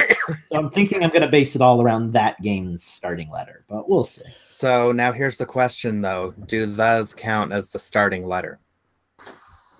Because you know it's going to come up. The is I a think- word, Steve, not a I think we'll letter. probably omit the T in the as a starting letter because otherwise I could just start with T and everybody could do the. Yeah. So I think Yeah. I'll write the rules down for you fine folks in the Patreon. And of course, if you want to completely ignore it, I mean, you're paying us money, so you have every right to. But let's have fun. Let's do a theme show. Well, with that said, let's figure out which Patreon topics want to get talked by whom. There's 4 of them, so I guess I'll just sit out and let you guys, No, each I'll take. sit out. It's all right. 'Cause I'm fucking exhausted. Y'all can run. I'll sit out. I kind of wanted Well- Mike to ask the first one, actually. I was kind of thinking that too, actually. Well, I can't answer You wanna that take because Max? No, but you can ask it. that sounds greedy as fuck. I Hey know. guys, are you gonna miss me? Are you Everybody gonna miss tell me why I'm great. Why are there only 4 topics when I see 5 names? Is there 5 names? Did I? Yeah. Hacks, Mike, Jay-Z, there are 5 minus topics. Phantom. Oh no, you're right. It just got on the next page. I missed that. Okay, so Yeah. then I guess we all do Yeah. have Not- Mike. Not to you're- call you out in front of everybody, but I'm gonna call you out in front of everybody. Why are you so bad at this? Eugene Allen forgetting our patrons every week. Yep, that's what I do. All right, so let's go ahead and figure out who's going to talk about what, and then I guess we could move on into the show. Just write your name on something if you like it. If you guys want me to Okay. take hacks, I'll do hacks. I want Justin's got to do Phantom. Yeah, I was just thinking that too. Hey, I'll take Jay-Z Beast because It's a crazy Disney long, question. and I feel like I'm the only one who could properly articulate a question that long. So. I'll take Corky Dog's question. No, because I can do Jay-Z Beasts too. But yeah, you run that one. I want you to do the mic one. I know. I'm just saying I can articulate that too. Thank you very much.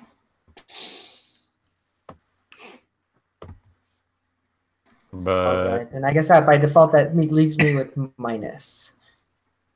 I like how you said that. I guess by default, that leaves me with minus. That guy. All right. Well then, Mike, I guess why don't you lead us in since you were our winner and you have our first topic.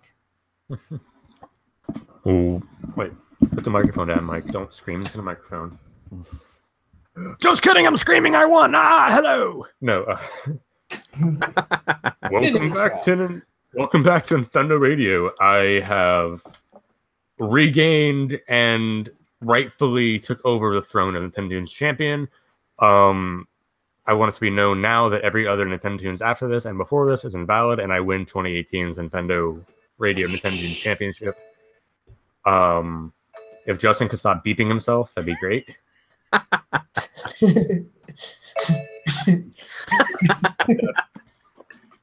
was just deleting our scores.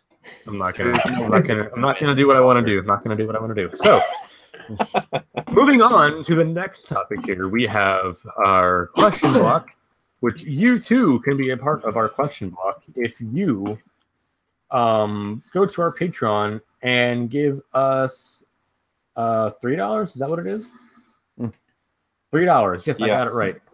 Hit that question block for $3 a month. You can ask us questions such as Hax's question, and Hax wants you to all tell me, with the terribly sad news of my departure, tell me how amazing I am and give me your favorite memory of Mike. That sounds, I mean, you could have waited till next week when I actually leave. But Lucas, we mean on the show only. Oh. Oh God.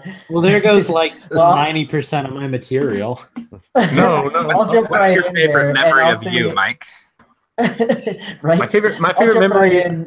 My favorite memory of me was January 11th, 1993. It was around lunchtime. I was like, fuck it, I'm coming out into the world. And I popped out, and then the doctor had to get off lunch break and cut my umbilical cord, and here I am. Well, I'll start off. I'll never forget the very, I think it was literally the first episode that you were on, maybe the second episode that you were on. It was the birth of the Nintendo's, and like the very first freaking song I played, Ninja Gaiden, like for two fucking notes in, you're like, oh fuck, I know this shit. Yeah, that was my first time on. It was me, you, Justin, and Chris, and like, oh, hey, let's play Nintendo's, and you start playing off your phone Ninja Gaiden 2, like the fucking Shadow Dagger. I forget the fucking title now. And I'm just like, Ninja Gaiden 2, a Shadow Dagger. And you're like, what the fuck? And then like 4 points later, Chris is like, are you sure your date went well, you fucking nerd? And I'm like, yes, it did. Yeah, that was what actually made me realize that Nintendo's could be a cool thing, and like you helped to bring that a part of the show, so that was really awesome. So I definitely thank you for that. That was really cool.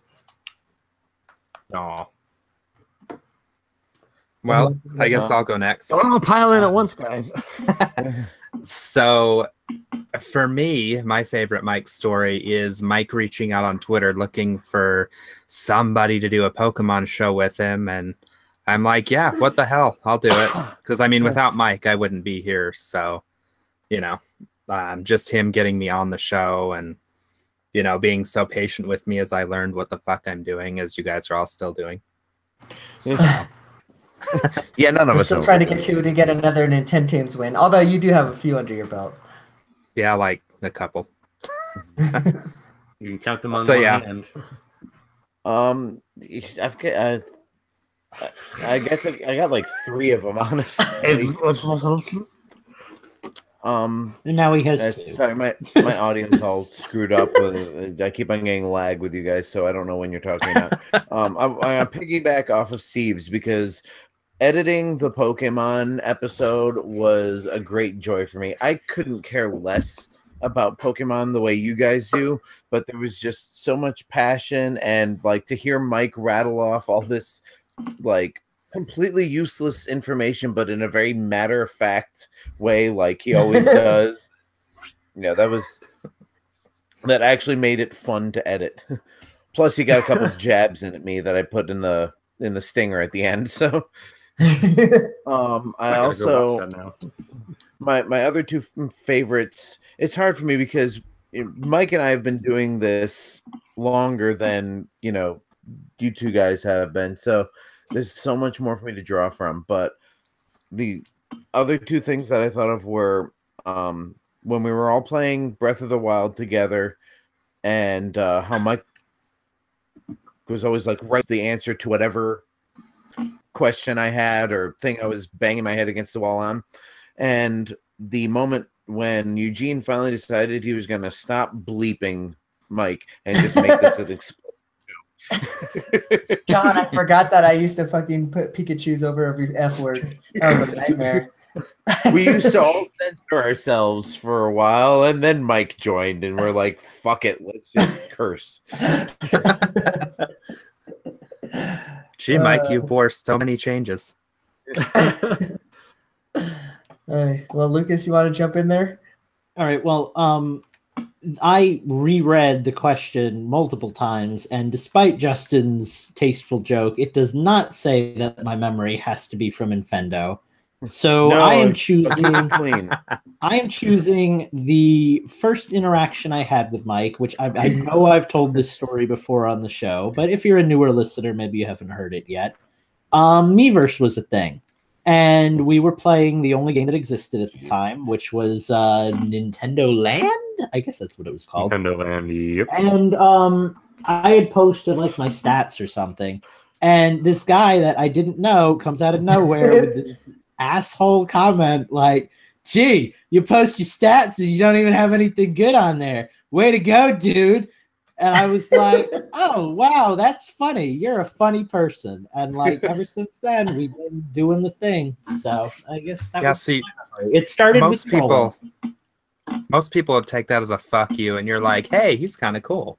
My honest This is thought like a was huge like mystery of their friendship solved right here. my honest thought was like, this guy's kind of being a dick, but maybe I can make something out of this. So let's try being friendly. And like it worked because we ended up doing stuff. And then he introduced me to Monster Hunter, and then he got me into online gaming, and we played online games. And then he told me that forgot some about dude, all the late nights playing Monster Hunter. well, then he told me about how some dude who he did a podcast who's constantly looking for bullying her. graphics to do his thing, and he hooked me up with that guy who paid me like $50 to make a bunch of logos for Infendo Radio, which turned out to be Eugene. And then I ended up subbing on the show for an episode. I went on a cruise, and now I'm here. So like it's been a trail. It's been a process. So from what I'm gathering, from what I'm gathering out of all of this is your favorite memories of me are all your first memories, and I've gone downhill ever since. Basically, my favorite memories of you are moments where I am able to make myself shine. So. Actually, Mike, I have to say, the first time that we were playing Monster Hunter and you just randomly go to the bathroom and pee for 15 minutes, and I just lost it. Steve died. That was a fun night. Yeah, I every now and then when I wake up in the morning, it's like 4:30, and I'm like pissing, and I'm like, man, I should just call Steve. Why is like there's one night he's like, Mike, I've never heard anyone pee as long as you do, and I'm like, I don't know how to respond to that. There's multiple ways to respond to that. Just know that I urinate with you in mind. All right, well, Steve. Oh, wow. Speaking of things that are physical, want to talk about another thing? Well digital done. comrade. I don't know if I can come back from that one. That's what she said. Thank you, Dustin. That helped me out a lot. So Mike Corky Dog writes, physical games or digital? Which do you prefer on Switch? Easy. I've basically gone with digital games ever since the days of the PlayStation 4 and the 3DS. So naturally, when the Switch came along, almost all of my games are digital. I think the only physical games I have are Legend of Zelda, because I wanted the collector's edition. ARMS, because you guys all gave that to me. Bomberman, because it was on sale on Black Friday. And Mario and Rabbids, again, because I got it on sale. Mm-hmm. So beyond that, my entire collection is digital. I've already had to upgrade from a 64 gig to a 128 gig card. And if I wind up buying Bayonetta this week, which I might, I'm probably going to have to upgrade my memory card again, which is going to suck because the next step up is really expensive. Why don't you just clean out your fridge like Reggie used to say, dog? Because I don't want to delete some of those games that I haven't beat yet. I'm that But guy. you can re-download them. But that Download takes time. Bayonetta, play it, then delete it, and download the other game and play That's a that. good point, because I'll probably never play Bayonetta again after I beat it the first time. So You can download And if you do, Minecraft. you can just re-download it. You can delete Minecraft and finally start playing some other damn games. well, that won't free up any space. That game's like 200 megs. If he deletes Minecraft, I'm going to be pissed because we have many plans for We do. Infendo plays related things that are Well, you Minecraft involved. Well, okay, but you can delete the game without deleting your. No, he has to have it point here. readily accessible. Well, yeah, but then when I want to play the game, which is going to be on some random Thursday night, then I have to re-download it, and then it takes 3 hours because our internet here in Utah sucks. I would just like to say that I have 96.8 gigabytes remaining on my 128 gigabyte SD card. All right. Well, I would like to jump in here with a question followed by my answer to Corky Dog's question. How much Yes. data comes standard on the Switch? 32 gigabytes. But minus one- like 10 or like 5 gigs for the operating system, right? Okay, but what was the original answer? Because you both talked at once and I couldn't hear either of you. 32. 32. Okay, Pretty so sure. I approximately have about 150 used gigabytes of games on my Switch digitally. I have about 6 games that I own physically. So for me, I feel like the answer has to be digital. And I mean, part of that is just because of the nature of the console. Like the Switch is so heavy with like the indie games and stuff that don't exist for the most part on physical platforms. But like, I don't know. Personally, I think the cartridges are really cool. I love owning physical games because Great I like being midnight able to snack. see them all and be like, yeah, I want to play that game this time. But I mean, digital is just so much easier. I don't have to go out to the store. I don't have to get asked if I want to buy protection for my game, or if I want to buy the strategy guide, or if I want to become a Power Up Pro member, or if I want a Target gift card, a red card for my purchase. I just go into the eShop, I download it, I find out if it's You all on shop sale, at the wrong stores. and that's my thing. Like, I'm gonna go jump in here real quick and just say that I typically get physical, and there's a couple of reasons there. You can typically get better deals that way. Like the you're not gonna see very many. I mean, yeah, you're gonna see sales and everything every once in a while, but not like on Nintendo games, you know. So like how I'll do it is, you know, and unfortunately this is how it is. It doesn't really help the developers much, but I'll just, you know, go buy a used copy of the game and wait for GameStop to do like a buy two get one for you know, like, you know, try and save a few bucks here and there. But and to top that off, I have the 2 Switch consoles, you know, so then Nintendo doesn't make it easy to play multiple copies of the same game that you have purchased digitally on multiple consoles. So. I will say on that subject that I need to kind of get over my used game phobia. Because back when games were on discs, it was really annoying to buy a used game that already had a bunch of scratches on it and that I knew I was going to add extra scratches to, and that was the end of the game because I leave all my games out like a caveman. But now that they're cartridges again, it's like, who cares? Well, you know? and Blu-ray discs are practically unscratchable anyway. I mean, you really have to gouge at those things to do real damage to them. So Wii U games, PS3 games, current gen games, they're all pretty safe from damage. My answer to the question is actually a case by case basis. I do a lot of digital because I like the convenience of it. But if I know that it's going to be a game that I'm going to play for a while and not play for a while, or if it's something that I'm not sure it's something that I'm going to, you know, want to keep it, you know, I want to trade it in later on. Or like Eugene said, if I can get a good deal on it, I'll get it physical. And luckily, when I bought the little adapter that lets me use a Wii U controller on my Switch, when I bought that, it actually came with this nifty little game case that holds 4 Switch games. So I just keep this in my pouch, and I've got my whole collection with me. But yeah, like it also works as a fidget spinner. But like I got Mario Odyssey physical. because I knew that I would play the living hell out of that game for about a month and then kind of fizzle out on it, which is what happened. But like Skyrim, I got it digitally because I know that's a game that I'm going to keep jumping back into and, you know, playing a little bit here, a little bit there, and or getting obsessed with it for a month or whatever. So, Justin, yeah. show me your game case again. I missed it. I was looking at porn. What? That might not be true. Show me the game case you have in your hand again. I missed it. You lost him at porn. Oh, it's not. I thought you had the same thing I did. I have the. And it's funny, Justin, Yeah, because once again, you and I have like the exact opposite opinion on something. Like the games that I do choose to buy physically are the games that I think are like the best games on the system that I want to own physically because I like want to see the box in my room, and you know, I just think it's cool to own those games. Like if I get a game digitally, it's like, oh yeah. You can buy the empty boxes. No, I want the whole thing. I want the experience of owning the game, you know? But like, I don't know. Like I own Splatoon, I own Breath of the Wild, I own Mario Odyssey. All the games that I know are like, yeah, this is a really important game that I want to like, you know, be able to look at a moment's glance and be like, yeah, I own that. You know, when I own a game digitally, but like if I see you guys are on playing Splatoon, I want to be able to just click on and jump right into the game without having to pull my Switch out of the dock, pull the card out, switch it, and go through all that. I like the convenience of just being able to jump right into a game that I know I'm going to return to regularly. See, when I own a game digitally, it just like, oh, sorry. Oh, it's okay. Go ahead. We've been talking. Yeah. Somebody say something.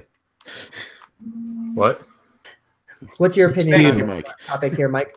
Oh, right now I will 2, 4, 6. I own 7 console or physical games. Right now I am a digital man, at least until March when they fix the fucking club or my Nintendo shit. Because digital games give you the proper amount of coins and you get a shaft amount with the cards. So at least for now, I'm not buying any more games. Thank you for reminding me. I have to register physically my game in March. Yeah, in March. Don't do it now. Don't be dumb. That's what I was gonna say. But like I enjoy buying games physically, but I also don't like getting off my ass and fucking putting them in the Switch and everything. Yeah, because I own Bomberman, Splatoon, Monopoly, Dragon Ball, Mario Kart, 1, 2 Switch, and oh god, I have Lego Worlds. Holy fuck, I forgot about that. But like the fortunate thing, like these are small ass cases and shit, so like I don't have to worry about taking up too much real estate. But I do enjoy having the convenience of just pulling up Disc Jam and Minecraft and ARMS and stuff in Odyssey and being able to play them without getting off my ass. But yeah, I'm digital for now completely, but I will be physical again when the money or when the benefit comes back around for it. Very nice. Cool. All right, Lucas, why don't you read us Jay-Z Beast's question? Do I have to? Okay. Jay-Z Beast's question is actually really long, so let's cover it one at a time here. The first part is, sorry, Justin's word is like right in my face. Okay.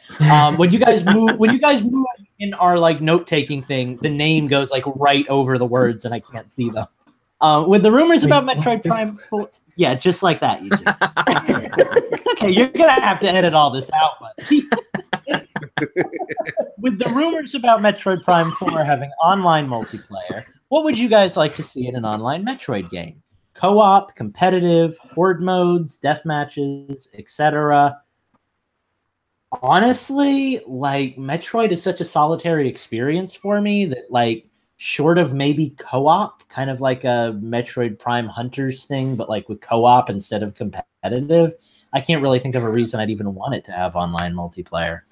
I want online multiplayer because I actually really did like the multiplayer from Metroid Prime 2. I know that's not maybe exactly what the question is, but I kind of liked that. I thought it was pretty interesting. It was different. It was not like, because at that time, like, you know, it was competing with like your Halos of the world and everything like that. And it was so much different than that. So 2 words, battle royale. That would be fun. Yeah, I that would actually be fun. enjoyed I the do- online in Prime Hunters on DS. I enjoyed that. Yeah, level thing from that. I will say I want like the hunters back. Like I liked that about Metroid Prime Hunters. I like that you could be a bunch of different like aliens that like, you know, that was fun. I'm kind of in the Metroid is a solo game camp. This one, take another game and make it competitive multiplayer shooter. I like my Metroid to be solitary, creepy sort of thing. Well, and as much as I like that, and I agree with you because I think we're probably the two biggest Metroid fans here. I wouldn't mind it if it was just an extra. Well, I mean, me and Justin seem to talk about it a lot. I know I don't you've really played care it, about the but- Prime games though, so it's kind of. Yeah, but anyway, case in point, I don't think it necessarily has to diverge from like the main game. Like if the main game is just Metroid Prime 4 and then they throw in a really good like, you know, multiplayer battle royale kind of game, like that could be a lot of fun and it wouldn't really take away from the main game, you know, it's just a side thing. I mean, if it's fun and people are playing it, I will, you know, I'll join in. But for the most part, like I get Metroid games for that Metroid experience, that, you know, alien, you're, you know, one woman against the world sort of experience. So, you know, I would be getting kind of Metroid ties for that in. if there's icing on the cake that is multiplayer and people are playing it and it's good, I'll definitely join in. Yeah, But for sure. wait, there's a second part to this question. But Eugene and was it kind of talking. goes with the first part here. He says, what do you guys think would be needed for the multiplayer aspect to compete with other potential online Switch shooters like Call of Duty? Then he goes on to add a footnote. Personally, something like Mass Effect Andromeda's multiplayer, which I'm hoping one of you can explain to me because I don't know what that is, would be perfect for me without the loot boxes. And I guess before the Mass Effect Andromeda lecture where I learn all about this, honestly, I feel like just Nintendo making games is enough for them to compete with other people. Like Splatoon is quote unquote a shooter, but it's completely its own thing, and I think it competes in like the world of competitive gaming with, you know, Nintendo makes a game, it's really weird and really different and really unique, and it competes. Like I don't think it needs to do anything special necessarily. It might not be received as like the ultimate, like, you know, this is the game that all the hardcore gamers are playing, but I think it would have its own following pretty easily. Yeah, that's another thing is I'm not a big online shooter fan. I don't even play Splatoon as a shooter. I'm a roller guy. Like I can't aim. I've never been good at shooters competitively, so I might play a few matches with, you know, you guys, but yeah, that's not anything I would devote a lot of time to. I think to answer the question, like, what does it need to do to compete with like your Call of Duties of the world and everything like that, kind of with Lucas there, but if it's going to be like your typical like deathmatch type of thing, then it's maybe just needs to do a little bit more than just exist. Like it needs to have, you know, like good matchmaking. It has to have a good lobby system. Like if there's any kind of gear that you have to switch up pre-match, I would hate for it to be like Splatoon where you can't do it like, you know, in the lobby or whatever. They you know, did so fix that though. Yeah, that's true. There is an update for that. That's true. So they seem to be learning from their mistakes, at least. If they could just get Mario Kart up to par, we'd be good. But yeah, and I think yeah, I mean, if they bring something interesting to the table, that would definitely be worthwhile. But I don't know what it would be. I think my favorite thing about Nintendo is when they do the thing that I didn't know I wanted them to do. But but yeah, with Metroid just being a online competitive first-person shooter wouldn't be, you know, it may be cooperative, like you guys were talking about. A cooperative experience. That's kind of like what he was saying with Andromeda. Yeah, like maybe like some kind of horde or something. Yeah. Like give us a Switch version. Was it the Federation Force? You know, I would take that. Yeah, I mean, Federation Force sold poorly because that's all it was. But if you put that as the bonus mode of an already hot-selling Metroid game, that might actually get some traction. Yeah, like maybe tack that onto Metroid Prime 4 Hunter, the Metroid Prime 4 game. Actually, that actually is not a bad idea. That I like that idea. Nope. There you go, Nintendo. We just sold more Metroid games for you. Very nice. All right, why don't you take the next topic, Eugene? Oh, wait, that's me, Eugene. Yeah, I'll read this next topic from Minus. So he asks, with us now in the mid-end February, what do you believe there?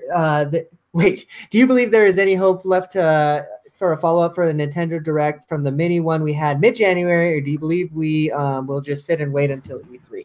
I'm kind of thinking that that we're gonna probably get maybe a little bit of something, but we probably won't get anything like big until like E3. And I'm thinking E3 time is going to be when we get like.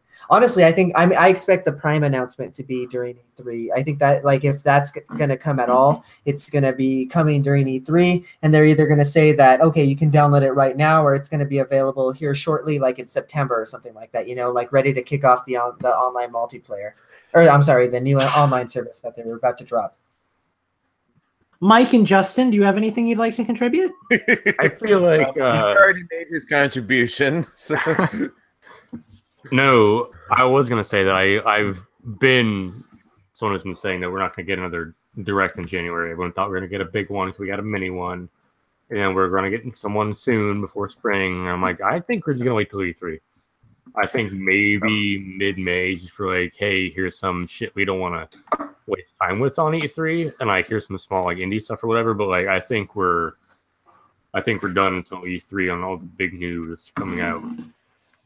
For like, I'm gonna here because Nintendo's fiscal year ends at the end of March, and I have a feeling they're going to want to announce something to drum up lots of business either at the end of their fiscal year or at the beginning of the next fiscal year to get people excited. So I think we'll hear something. Well, I mean, we already kind of got all that when I released all like the business and like the shit a while ago, like the Mario Kart Tour and the right, but that's all like business announcements. That's for like stocks and stuff like that. That helps them. But if they want people to go out and buy their products, they have to tell us about them. So I think we'll hear something within the next month and a half or so. But yeah, I think the only kind of information we're going to get between now and then, I think we're going to see some mini directs about Nintendo Labo, and I think we're going to see a direct about Mario Kart Tour. But beyond that, I can't see any reason except for maybe a surprise unannounced game that would give them any reason to have a direct. By the way, Labo looks fucking focused. awesome lately. Like all they had a Labo garage and whatever. Like they showed off some really dope ass shit, man. Yeah, I watched the little news thing on the Switch, the little extra video that they posted, and I'm getting more and more excited about Labo. But well, that's just it. That's why they'll do some sort of an announcement about that, and I'm sure they'll do something about Mario Kart Tour. But beyond that, unless they've got something, tucked away that they haven't announced yet, which is entirely probable, I just don't think they've got enough to do another direct before E3 without taking away from E3 itself. I disagree. I think that we're going to get something else in the direct. I don't think it's going to be anything big. It might not even be Nintendo. It might be like a third-party thing, but it'll be announced in a direct. And I think we're going to see something else, whether it's like another port or something's coming, because it's a kind of a long wait. And I don't think Nintendo wants to just sit on its tail and do nothing, Sure. Yeah, no, I definitely agree with that. I think that they're definitely going to have something, like be it if it's like a 3DS Direct, because they don't want to waste time at their E3 press conference about a bunch of 3DS games that they have in development, or, some minor things like they have like more ports that they have yet to announce or something like that. But I just think that we're going to probably get like our big stuff at E3, kind of like what we're all kind of thinking. I know, Lucas, you're saying that there might be something bigger coming in between, but I don't know. I just don't know. I don't know if it's going to be something big. I just think we're going to be getting something, kind of like how we got like, and I know we got Bayonetta announced earlier, but like I could see something like that. Like, oh, hey, Devil May Cry is coming to Switch in freaking April or something like that, and like all of a sudden there's this new third-party release that we weren't expecting. And, that's what the direct is for. So. Sure. Cool. All right. Well, Justin, why don't you take our final question from Phantom? All right. as it had to be mine because of the subject matter. There have been rumors that Disney is looking to give the rights to make Star Wars video games to someone other than EA. Thank God. The names mentioned are Activision, obviously, and Ubisoft, again, obviously. Heaven forbid they go to someone other than the big three. Who do you guys think would be the best place for a Star Wars license to go to? And I'm just gonna start. Activision. I'm actually gonna go with Ubisoft because I think Ubisoft is more willing to take risks than Activision. Especially lately, they've been doing some pretty oddball stuff. And Activision really tends to squander their licenses. Like every license that Activision has gotten lately, they've released like maybe 1 or 2 games that got mediocre reception and then just left it. When was the last time we saw a James Bond game? Like EA had the license and we got a new James Bond game every year or so, and then Activision took over the license. We got 1-2 games and that was it. So I think Ubisoft would really put more heart and soul into it, and probably bring us something a little bit more original than here's a Star Wars first-person shooter running on the Call of Duty engine. Cool. Well, I'm going to jump right in here, and I'm going to say something maybe a little bit unconventional, but I'm going to say Factor 5. I want to see them jump back into the series and give me another Rogue Squadron game or something like that. I know that they actually... I'm going to interrupt you here. You're going to interrupt me. I go ahead.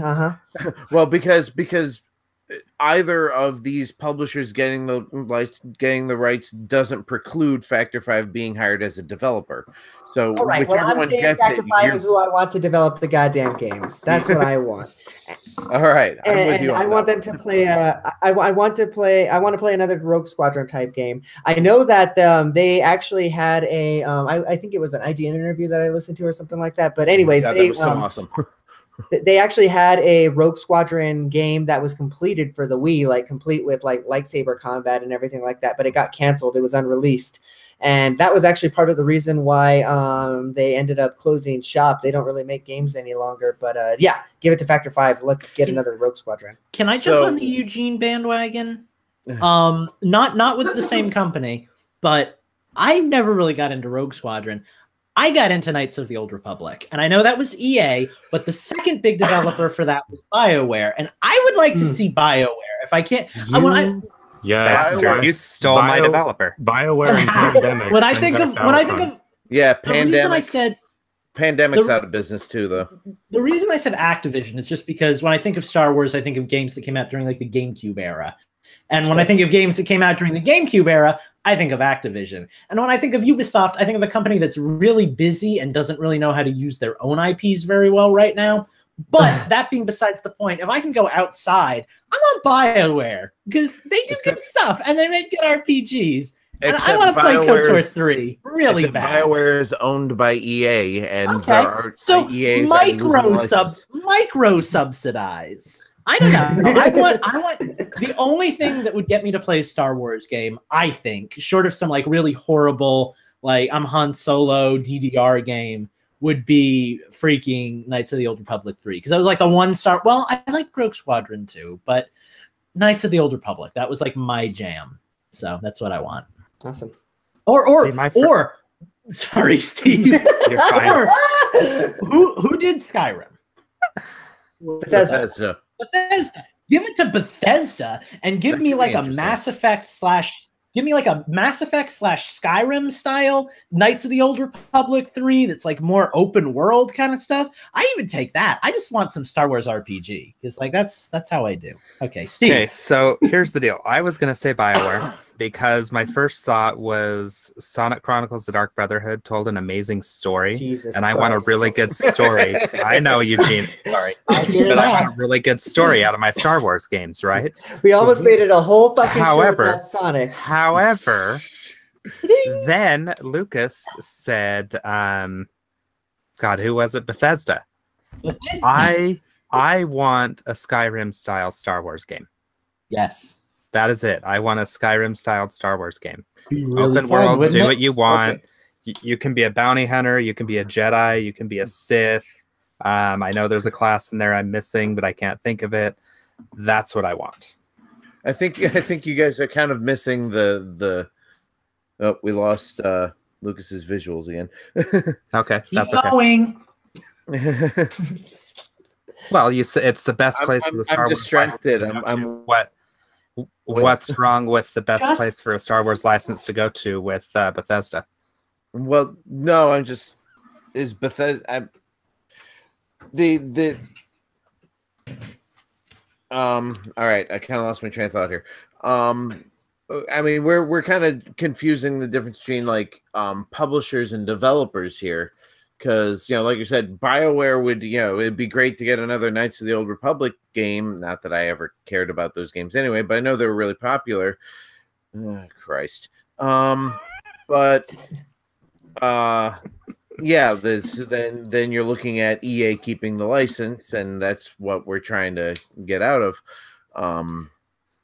Yeah, Mike, where would you like to see the license go Yes, to? please distract me from. I want well, I said I want Pandemic and BioWare and Factor. I really want back to how it used to be. Factor 5, Pandemic, BioWare, Activision.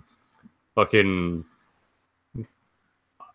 I want like 1990s Rare to try a Star Wars game. I don't know why I think they'd. I was just thinking that exact same thing. Ooh. But what I really want, and no one can deny that it'd be a great game. I want Mad Dog and Saber Interactive to make Star Wars Playgrounds and have a fucking broken ass Switch launch and have no DLC plan for it. Has to take up at least 20 gigs though. Oh, absolutely. And I have really awkwardly positioned and like design players of gigantic heads and horrible graphics for them, and have Luke Skywalker's head be gigantic and like awkward and really tiny frame and shit. Perfect game. 10 out of 10. All right, so Phantom has pointed out that Bethesda is their own publisher, so that is definitely on the table. That was me blowing my tongue at Justin, by the way, for those of you who are listening. All right. Well, that concludes the question block. If you'd like to contribute to the question block, you can too by going to patreon.com/InfendoRadio.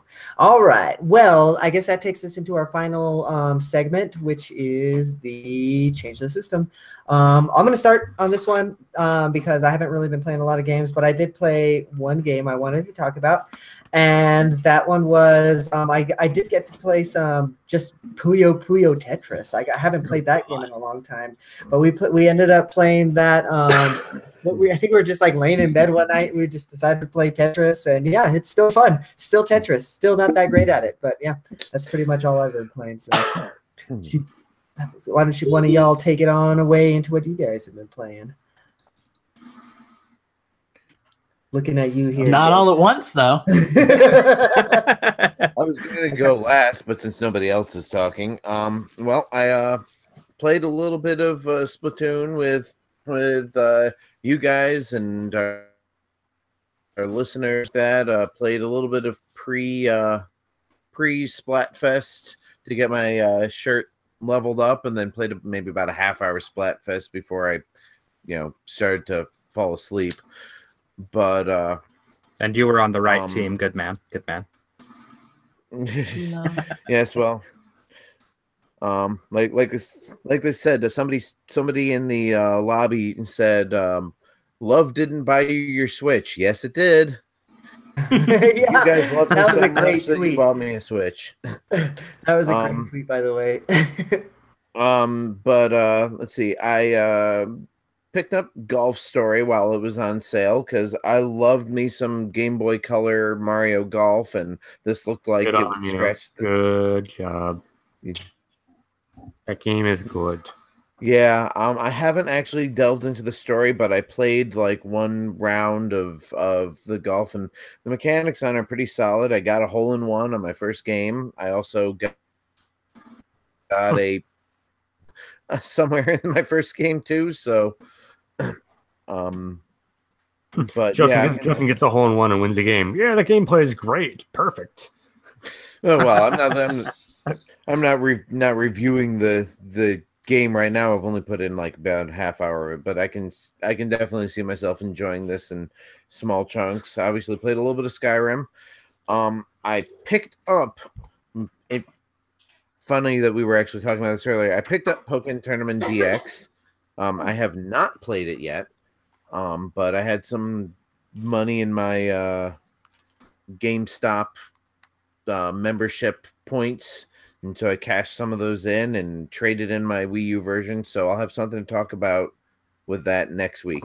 The game that I do want to talk about is actually a review code that was provided to me by I regret to inform you that I've forgotten the developer's name. I'll look that up while I'm talking about it. Infendo Radio respects our 3DS game. For a 3DS game called 80s Overdrive. And this game came to my attention. I was checking the eShop and saw the video for it. And really, it's like a throwback to those 80s scrolling racing games like Outrun and stuff like that. And it has this awesome like techno soundtrack and very like the neon visuals that you expect from like an old 80s commercial. So I started playing that, and my first impressions, I've only done a few races on it so far. Once again, I'll have more to talk about next week. But my first impressions were it's hard. But then I realized that it's not the type of game like Outrun where you pick it up and you play like a race at the end of it. It's actually like a career. So you start out with, like I think it's $2,000. You got to buy a car and maybe trick it out if you can. And then you do a couple races. If you win, you obviously earn money and you work your way up. So it's definitely going to be a long, and it's going to have a longer tail on it than I expected it to have. And every time I play it, I get a little bit better. The game gets a little bit better. The soundtrack is awesome because, again, it's that kind of like synthy 80s techno. Here's a little bit of the remix, the fucking dubstep remix. So thus far I'm enjoying it. Again, haven't put enough time into it to give it a full review, but I'm definitely going to keep up with it and have more to say. Oh, and it is stereoscopic for those of you who care about that. It does have a stereoscopic. I do care about that. Things come in kind of effect. Not quite as intense as Outruns was, but good enough that that does take advantage of the hardware. So I'll have more to talk about with that next week, but thus far I'm enjoying that. And yeah, who's next? Well, why don't we let Justin finish? Oh. Yeah, sorry, I wanted to get the developer in there. I'm sorry. Insane Code is the name of the developer who provided the review code for me. So thank you to you for that, and I look forward to continuing to enjoy your game. Very nice, very nice. Cool. Steve, sounds like you were about to pop in, so why don't you lead us into our next one? So, I also played Splatfest with everybody. I played a lot of Splatoon this week. So I went into GameStop this week to go pre-order a deck of Legend of Zelda Uno cards, which still have not come in for some reason. But while I was there, I made the impulse decision to buy my wife a Switch and the pink and green Joy-Cons and a copy of Splatoon 2. So her and I have been playing a lot of Splatoon this week. We got her shirt leveled up for Splatfest. We played through Splatfest. Of course, we both chose Team Love, the right team. And then once we finished up the Splatfest, I helped her get through the introduction to Salmon Run. And then Lucas, remind me, who was it? Me, you, and Hax and her that played last night? Or was Salmon it Run, me, I'm you, pretty. Phantom, Well, and her? I know Hax was there, but honestly, I played Salmon Run with like anybody That's who right. was in our multiplayer chat. So Well, anyway, I'm mixed it was up. either Hax or Phantom. I know we played with both of them this Played weekend. with Had a Nixus. really good time. What? I played with a Nixus, rare as that is. So like, you know. Yeah. So, but we're having a really good time with that. I She was gonna seems to say, be so enjoying her Switch. I was gonna ask. We kind of had a brief chat about this. I think in like a private chat or somewhere. I don't remember, but like it sounds like she doesn't like the motion controls, right? No, she tried with the motion controls for the first little bit, and then I was trying to figure out how to turn them off, and so we texted Lucas, and Lucas didn't answer us in time, or no, Lucas was away from his Switch, or it was charging up or something. So her and I were going through the menus, and then she was the one that saw how to turn it off. So, but she's much better now that motion controls are off. So yeah, Heather's the same Yeah, way. She so- hates motion controls on Splatoon. they're just not for everybody, and especially if you're not used to motion controls. Like, I think the three of us are a little more used to it, mainly because we played games like Zelda that have used them before to, you know, aim the bow and arrow and stuff. So we're used to holding a controller and moving slightly, but still moving the buttons on the controller and everything. Sure. So, but, you know, Justina hasn't played much since, you know, the 3DS days. And even with that, she's never really played a game that uses motion controls quite the way Splatoon does. So I can see how she'd be a little more comfortable with it that way. And then earlier this week, I received a code, and of course I don't have my Switch on me, so I can't get the developer's name off of it. Oh, I have my phone though. I received a code for a game called Wanderjar Try Again or Walk Away is the full name of the game. And I don't have the developer's name, sorry. But what it is it's an, how do I describe it? It's kind of like tower defense meets action RPG. So traditionally in the tower defense games, you lay your towers down, and you've got hordes of enemies that come at you, and your towers are just supposed to do their thing, and hopefully you've set up defenses to where, you know, you can take out all the enemies. I'm going to keep talking because this is the game I really wanted to talk about this week. The publisher is Core Cell Technology, by the way. Thank you. Cool. So they sent me a code for this game. I've been really enjoying it. You play through these levels, your party just does what it does. The only thing you have any control over, you can swap your characters out, and you can heal your characters up or use items on characters. You can have 4 characters on the field at a time, but you don't control any of the actions. They act of their own accord. They just act based on what they are. So you've got like your medics, you've got your melee attackers, you've got your you know, your magic casting characters, your thief. But the goal is This basically almost sounds like sorry, I didn't mean to interrupt. No, you're fine. God, it's what the hell is it called? It's like that. It's something Kingdom on the Switch. Not Dokapon Kingdom, but anyways, go ahead and finish your thought. I'll think of it. But yeah, so I was taken by surprise. I looked at the screenshots for the game and everything, and I was like, you know, it just kind of looks like a phone game. The gameplay is really, really good. The music is really good. It's got bright, colorful visuals. It looks like a 16-bit game. After emailing back and forth with the developer a little bit, they have let me know that, you know, it took one person 4 years to make this game. You know, lots and lots of respect for these guys. I have hit a wall, though, right now. They do level cap you. So in World 1, you've got a level cap of 6. In World 2, you've got a level cap of 12. So all of my characters are maxed out, and I've tried for about 3 or 3.5 hours, and I still cannot beat this second boss.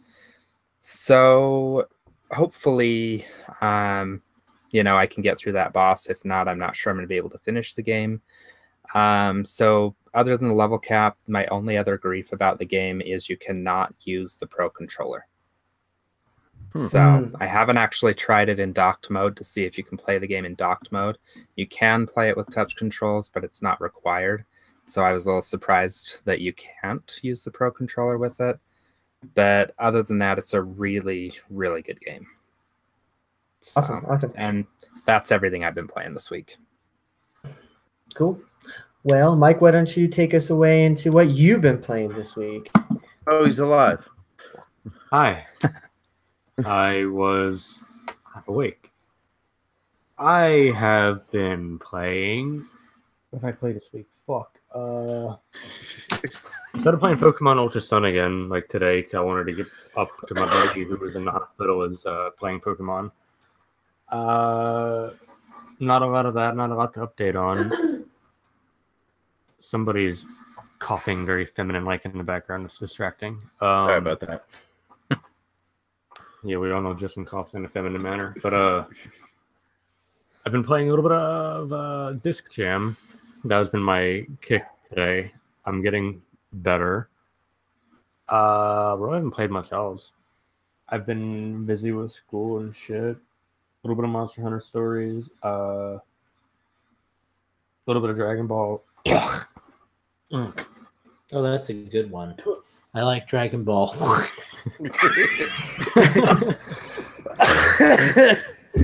Pretty sure that asshole's a Super Saiyan. Special beam. Oh god! The final boss of Uganda Knuckles is really hard in that game. He just fucking spits on you everywhere. I believe that's also known as Dragon Ball, the Hebrew edition. Oh, God. Suddenly it's anti-Semitic. All right. But no, I played some 1-2 Switch last night actually with my girlfriend. She wanted to play the dance game before we did our workout, and I usually win, but she beat me all but once. I won one time. She beat me 4 times. Did the wizard game, and I beat her. I didn't tell her how to play. And then she started playing Krypton Dancer and didn't know what the hell she was doing. I was walking my dog and she's playing Necro Dancer. All of a sudden I come back and she's dying everywhere. I'm like, all right, cool, you can die. Then she starts walking around not reading anything. Like, I don't know what I'm doing. Every time I go somewhere, tell me to pick a character. I'm like, well, get the fuck out of the character selection screen. And then she walks out into the area where you can reset all the purchases you've made. And she does that. And I'm like, what are you doing? I'm just walking out. I'm like, I put diamonds into that shit. So that was fun. But it wasn't a big deal. I really don't care that much. It's just a fun game to play every now and then when I have the volume on. And that's basically it. I haven't done shit game-wise. I'm boring. Not building the Great Wall of Mics. Oh, the wall's built. The wall's been built for a week now. I was just waiting for a good time and someone to actually spend time with me and build a castle. Fair enough. All right, Lucas, why don't you take us away then? What the heck have you been playing this week? What the heck haven't I been playing this week? It has been a boring week for Lucas. I've been playing Rocket League a little bit by myself because Rocket League's a fun game even when you're playing by yourself. Against my better judgment, I heeded Steve's call for people to play Splatfest with the other night, and I did that. I know you've heard about that like 50 times already, but yeah, I Splatfested. Team Love. Woo! Good thing. Team Love beat Team Money. Maybe there's some hope for this crazy, crazy world. Other than that, I did also kind of mention, I played with a bunch of our listeners, mostly in Salmon Run. I played with Phantom. I played with Hax. I played with Anixis. I'm trying to remember if there was anyone else. I thought I played with Hax's wife, but I don't think she was actually in it. I do know, however, that I played with one Mrs. J-Babe, who is Mr. Steven, my friendly co-host's wife, and I had a blast playing Splatoon with her.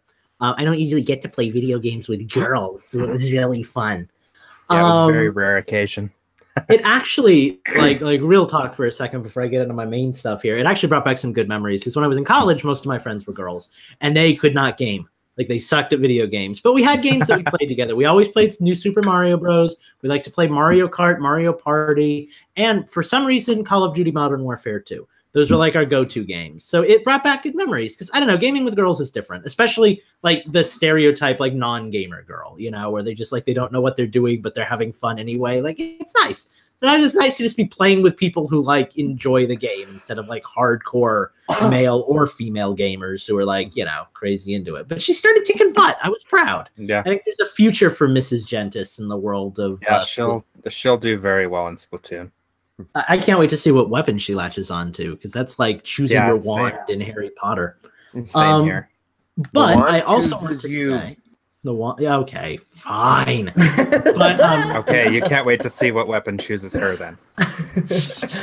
But I do want to say I've actually there's two games I really want to talk about. But the first one is Bayonetta, and I wasn't going to get Bayonetta. And I have a friend who I'm not going to call out on the show, and none of you will either, even though you probably know who it is, because I don't want him or her to like feel like we're calling them out if they don't want anybody to know that they got me a game. But they got me a game, and they're a really good friend. And shut up. And I really appreciate it because it's Bayonetta, and I really like Bayonetta. And now I can buy Bayonetta 2 for like half off on the eShop if I ever want to, and I probably will at some point when I have a little more money. But I've been replaying that. I'm on like chapter 5 right now, and I forgot how hard it was the first time around when you don't have all your equipment. But it's still a really fun game, and I'm happy I'm getting to replay it on my favorite system. How many times have you played that? 2 or 3. I never played enough to get like all the unlockables. So I'm hoping this will be the time when since it's a Switch and it's like a real portable system, I'm hoping that I can just like really grind it out and really like go for good scores. And because I never really got to do that. Grind it out with Bayonetta. Yeah, it works because Bayonetta is that kind of game. But I was also, thanks to another very good friend who doesn't have to remain nameless, able to play M&M Kart Racing and M&M Beach Party. And not only did I play it, I did a video on it for Infendo Plays, which you should totally go check out on our YouTube channel. Shameless plug. So that was a thing. And I won't spoil for you my experiences with that. I'll let you actually experience it yourself. But it was actually a lot of fun. I had fun playing them. I had fun making the video. So yeah, do that. And if anybody else can think of any other like weird games from like the Wii era, I guess, that like would be fun to watch videos like that of, let me know, because I had fun doing that, and it's something that I can do totally by myself. I want to do Fortune Street if we're doing Wii games. I'll play Fortune Street with you, dude. But like, Right? I We need to figure out how to get it online though. Right? Well, we also need the logistics here, because let's be real, it's a lot easier to say we want to play a game together than it is to actually play a game together. Like half of us are only free one night a week, and the other half of us are only free at nights. And like, but I wanna make it happen. So like, let's get working on it. Now there's a port we could use on the Switch. I would love. Oh God! I said this to Eugene when we were playing Mario Party, but if you make a board game video game, I will play the crap out of it. So that's Look at Monopoly. We had fun with that one. And I guess I've kind of also been playing the test demo that I've been working on to try to get online gaming to work. I haven't quite figured it out yet, but I'm going to get it. So eventually I'll be able to figure out how to connect me and Steve, or me and Mike, or me and Eugene, or me and Justin, in the interest of equality, to a game together that I can actually program. And then the hell can begin, learning about limitations and how to get everything where it needs to be so the game runs right. But I want to do that because that would be fun for me. And then I could make games that we could play together instead of just finding them. But that's a project for another day. Very nice. Very nice. All right. Well, that brings us to the end of the Change the System section.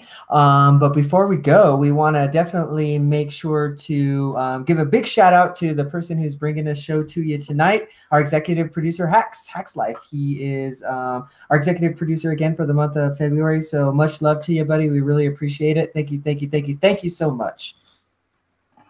You're amazing, Hax. For those of you listening at home. We do love you. And you know we love you. So don't even sweat it, dog. Hi.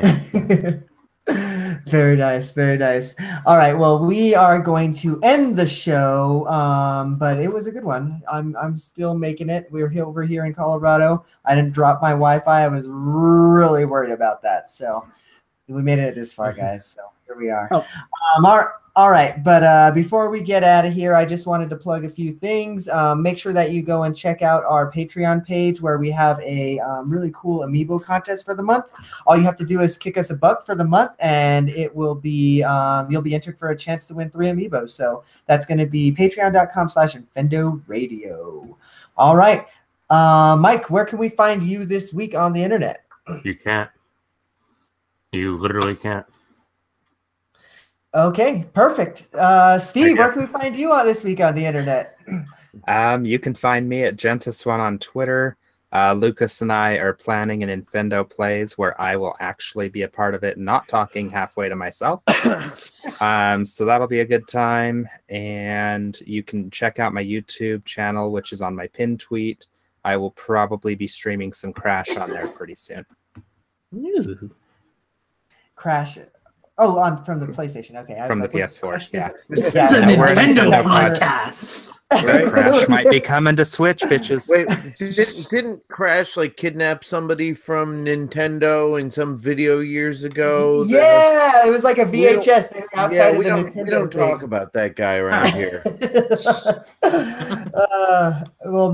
Where can we find you this week, Justin? You can find me on Twitter at InfendoJustin, which of all my Twitter handles is one of the ones I'm using the most because I'm just trying to avoid current events as much as possible.